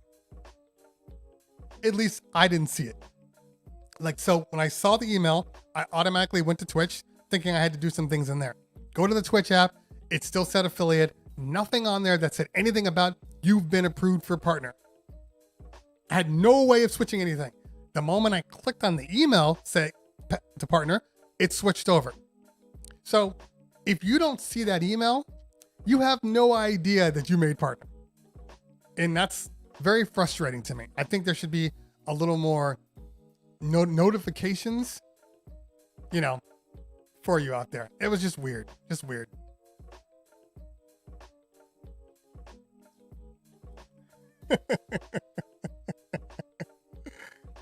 Anyway, all right, let's see. I know there's a couple more questions. Rico Steve says, any tips for new affiliate? New affiliate, I think the hardest part of new affiliate is just the time that they want you to do it because you're not used to DJing so much at the same time. So that's probably the hardest part, but getting an average of 3 people and you need to have 50 followers. That's probably the hardest part, the 50 followers. There are tricks to do it. The easiest way I would say is get on a raid train, keep doing what you're doing, like being on Twitch, making friends with people, supporting other streamers. So then they start to raid you. There's a couple of tricks that you can do, like turning your follower option to follower only chat. That way, when they go to your stream, they can't say anything until they click the follower only. Now, I don't have a problem with follower only. I did follower only in the beginning. The one thing I will say though is don't do follower only with a time limit. That's the dumbest thing. Okay. Follower only, but you have to watch their stream for 10 minutes before you can chat. If I see that on your stream, I'm out. If I just have to click follower only for 2.1 milliseconds, that's not a big deal to me. But if you make it hard for me, it's not going to happen. So yeah, follower only. That's the easiest way. So you can get your number up to 50. I think it's 50, 35 or 50. But just keep doing what you're doing. Think about what you're playing. Also, a lot of people are playing what they want to play. More power to you. But the stuff that you want to play may not be stuff that people like to listen to. So if you're trying to be affiliate, then you have to think about your audience a little more. Okay? It's a difference between DJing at your house and DJing at a nightclub. If you get to the nightclub, you can't necessarily play all the stuff that you want to play. You might have to change it up a little bit. So that's what I would say. By the way, Nikki Ninja in the house. What's going on, girl? Good to see you. Yeah.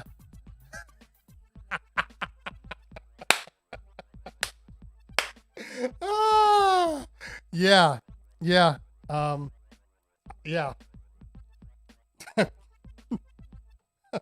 Yeah, that was me. I told you not to post it though. I said don't post it. All right, Stress TV said, if you had to review Tweak music tips on Yelp, what would you say? Good question. I would say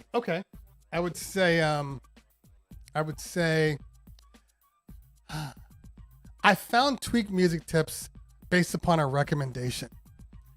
And from the surface, they looked good. However, when I attempted to call them, they weren't available to talk to me all the time. And that was frustrating. So I finally got to talk to him. Kova's a nice enough guy. But sometimes I feel like he's just not listening to me. He's telling me, but I as far as customer service, I just need him to be a little more listening to my needs. But it's a good overall company. They got good employees working for them. Very passionate employees. I'll give them 4 stars. 4 stars. Yeah, something like that. I don't know. Something like that. All right. Couple more questions. Paul V says, where do you live stream and have them saved so you can share it later? I don't share my live streams. That's the joy of live stream. I only do live streams and then they get deleted. And I only do live streams on Twitch. You might see some of my live mixes on Mixcloud, just audio only, but you'll never see, you might see a live stream on Mixcloud too, just because, but they're always deleted afterwards. Always deleted. Okay. Let's see. A couple more questions. I got a lot of them. I got a lot of inspirations. All right. Let's see here.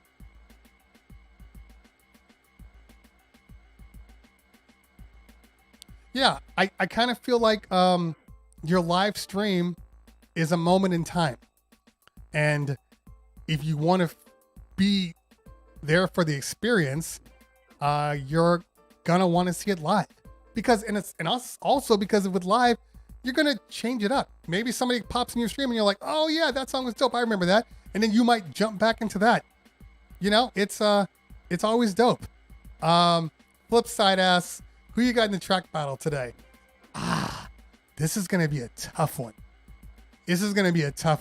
I probably would put it on Swiss Beats. In all honesty. Just Blaze is dope though. But for me, Just Blaze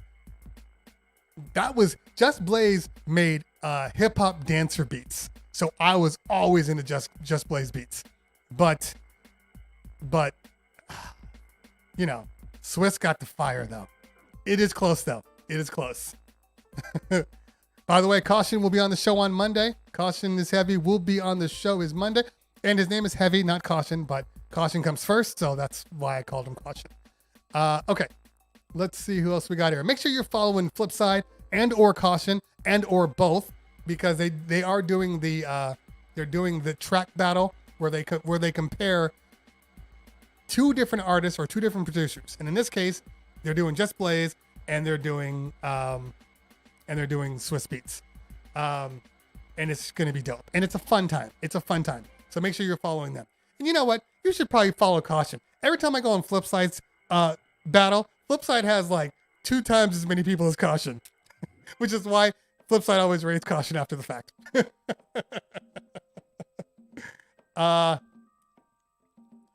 Let's see here. Andrew Miller says, have you ever taught someone to DJ or give lessons? I've taught my son how to DJ. I give my son lessons. As far as anybody else, no. And people have asked,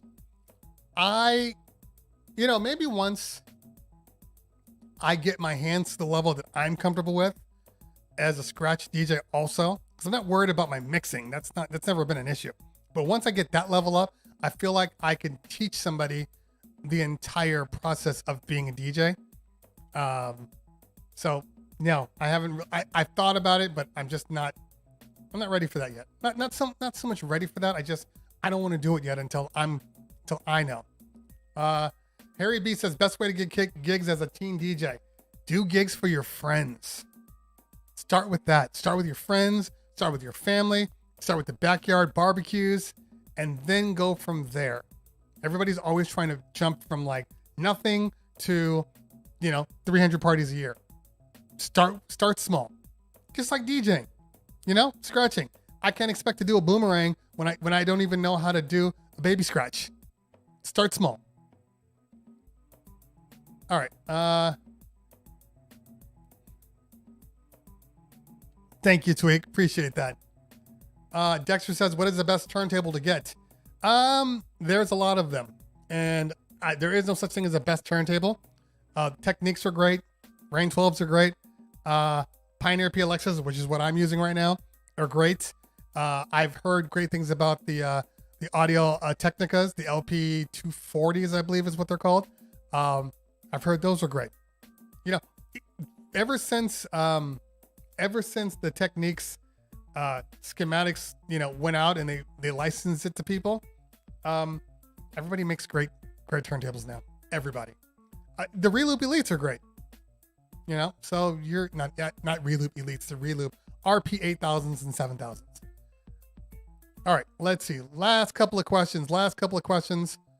Then we're going to start up this raid. Thank you, Jay Style. Appreciate that. Do we have a hype train? I don't even have Twitch up right now.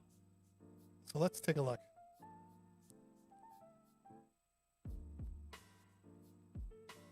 Yeah. No hype train yet, but that's okay. I might do a pop-up, a partner pop-up, maybe. I don't know if that feels, I don't know. We'll see. I might do a partner, maybe. Okay, let's see any more questions. And I see Diamond Lee with the tier 1 sub and the Tweak Music Tips with the 100 bits. Thank you guys, appreciate that. And hype train is started. Oh, thank you, people. Appreciate you guys. Well, I guess this is, a partner gift. I appreciate everybody contributing to the hype train. That's great. Thank you. Diamond Lee with the 100 bits. J Style Sounds with the 100 bits. Flipside with the 100 bits. Thank you so much, guys. Appreciate you. Greatness with the 100 bits. Philip Tan with the 100 bits. F105 with the 100 bits. Thank you guys. You guys are killing it out there. Is this your first hype train? No. I've had many. It's my first hype train today, but not in general. Ryan is in the building. I haven't seen you. Ryan's been quiet today. DZ smoking that thing with the tier 1 and Ryan with the 200 bits. Thank you so much. It is my first hype train as a partner, though. Yes, I literally just got hype train yesterday morning, and I didn't even know about it until last night when I was like, let me just search partner and see what pops up. Mixology says, do you think Grandmaster Flash, DJ Stress with a 3-month tier, 3 tier 1 community sub? Thank you so much. Appreciate you. Diesel with the 410 bits. Mixology says, do you think Grandmaster Flash should have received some kind of money for inventing the queue up function? No, because that's on him, unfortunately. He at that point in time, I don't know that he realized the value that he had. So it is unfortunate, but that's definitely not anybody's fault. He should have, he should have copywritten that stuff. Okay. Mr. Demand with 100 bits. TD's with another 100 bits. Thank you so much, fam. We are at level 3 hype train. Let's go. Okay, let's see who else we got here. A couple more questions. Obviously, we are going to stay on for as long as this hype train is on, and then we will we'll start up this raid. Because I would love to stay on all the way until flip side, but that's a long time and I need to eat something. All right, let's see here. Big Mark, thank you so much. Yeah, the 8000s are dope. I'm trying to get a pair sent here, so hopefully they'll send me some so I can check it out. Rob Ryan, DJ Drops, what's going on? Good to see you, man. Let's see what else we got. Evolution, thank you, man. Appreciate that. Nikki Ninja, Thank you so much. Chewy says, don't beg other DJs to jump on a set. You know what? Yeah, they're right about that. Just be on their stream, and yeah, I think we're still talking about streaming. But just be on their stream, and then just, you know, have a good time. Be a real person. You know, there's a lot of people that hop on and like, hey, what's up? And then they automatically like start DJing, and it's like, just because you just started DJing doesn't mean I'm gonna necessarily go and, you know, raid you. All right. Rico Steves with the 100 bits. Moberry with the 100 bits. We are at level 3, 43%. T Diesel says, do some free stuff in public. Agreed. And, hey man, get on Twitch. Get on Twitch. Start showing people. That way, when you tell somebody, hey, I DJ, they can say, really? Well, where do you DJ? Because we're in quarantine. You can be like, oh, go on Wednesday at 2 o'clock. By the way, what is your party? What are you doing on your party? Oh, it's okay. It's just normal pop music for your kids. Okay, come on my stream at 2 o'clock, and then we'll do that, and I'll show you what I'm doing. This is it. This is marketing now. Start utilizing all the things that are available to you. DJs should not have any problem booking anything right now. Send them to your Twitch stream. That's all I'm saying. DJ Bizon in the house. What's going on, fam? Good to see you. Make sure you follow Bizon.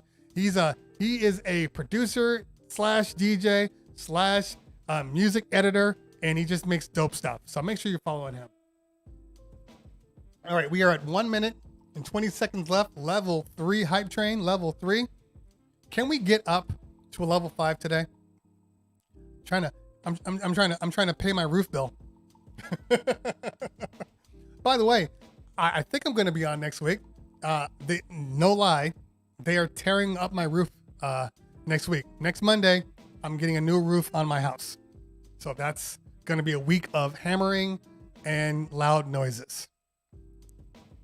Lots and lots of hammering and loud noises. So hopefully they're not too loud and I can continue to do my show.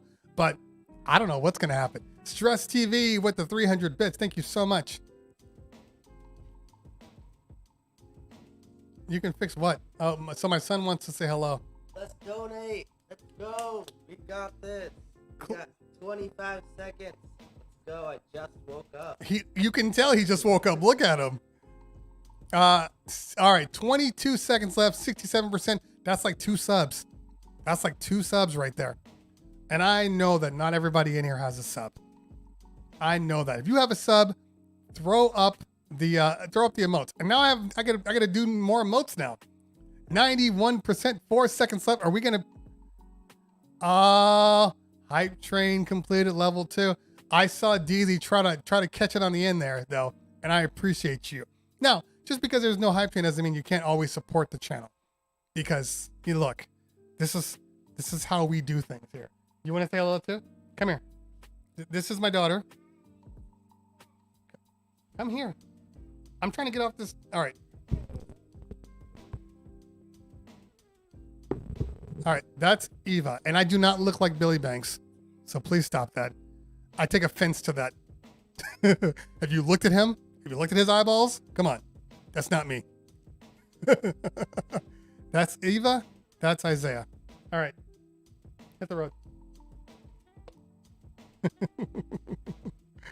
All right. Vinyl Richie, last question says, all right. I got a question. Will you be sticking around on Twitch once you can get back to gigging, or is this just to fill the time? No, that's like saying, will you continue to do YouTube because you're DJing again? I'm going to be doing both. This show is not going anywhere. This is my show. Maybe the days change, maybe, but the show remains on here. This is why I'm on Twitch. So I have no reason to leave whatsoever. And I'm not the guy. Now, look, granted, if all of a sudden we got a quarantine and people are like, hey, can you come do this club, or can you come do this club or whatever, and I'm out more, you know, it might change a little bit, but this is my show. This is my show. This is definitely my show. Love this show. Terry Talks. Love this show. To Elo, thank you so much, fam. Thank you so much. All right, let's take a look here. Okay, let's see here. Yeah, so again, for all those people that are on YouTube, I've said it again, I'll say it one more time.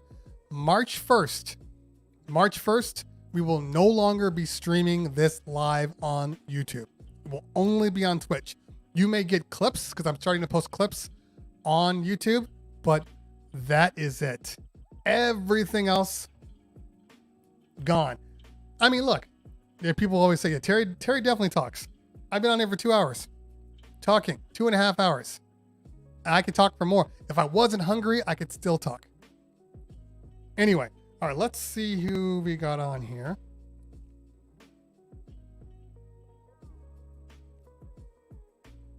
$237.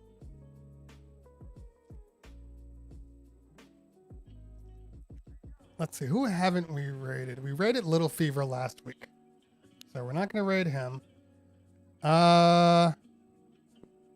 You know what? We haven't rated Twin Spin. Yeah. Cut Corners in the house. What's going on, fam? Hey, make sure you're following Cut Corners. That's my man right there. Got a dope show that he puts on. Great music. And if you have anything wrong with Serato, it's always Cut Corner's fault. Always. All right, yeah, let's do Twin Spin, since we have not done that in a while.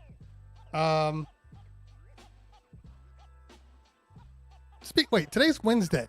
Cut Corners. I thought this was Black History Month.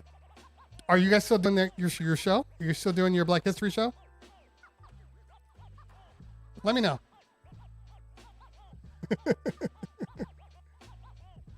Okay, he's saying it is. Why am I not seeing this on here? Oh, because it's at 3 p.m. Oh, gotcha. Well, I will definitely be on. I will be on there. If anybody doesn't know, because, you know, for whatever political reason you don't believe this month exists, this is Black History Month. And Serato is doing an amazing Black History Month live, almost documentary shows. Every single week, Wednesdays, they do these shows where they have live guests, and they are absolutely amazing. Love them. And so if after we do this raid, because I can't stay for 20, I mean, I technically could, but it's, you know, it's tiring. And trust me when I tell you, Serato will be just fine. So we're going to start up this raid. We're going to hit up Twin Spin, and hopefully the mods are on high alert, because if anything was strangely polarizing, it's black people talking about the history of music. No political agenda whatsoever. Just black people talking about the history of black music. I could not believe how much the moderators had to work overtime. I could not believe it. It was actually quite sad, to be honest with you. Quite sad.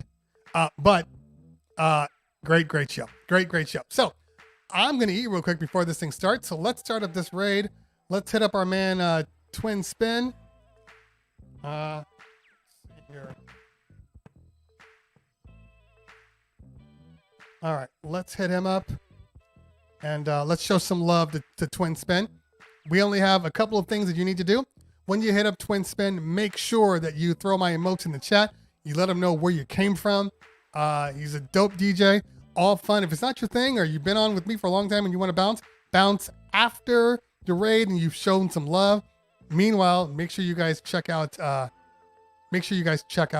Serato after the fact. They're going to go on for the next couple hours anyway. And Flipside and Caution is Heavy's battle. So much stuff going on today. So much good stuff. This is what's great about Twitch.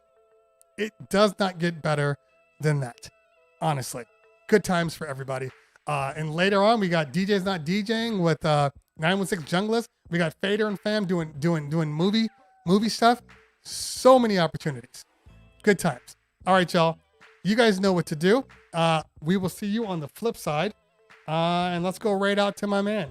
So, see you soon. Enjoy your day. We'll see you tomorrow. Tomorrow, we got Rye Toast in the house, 9:30 a.m. Pacific Standard Time. Rye Toast. Super dope DJ. Super dope. Make sure you're there for that. All right. Let's hit it. We'll see you soon. Peace out.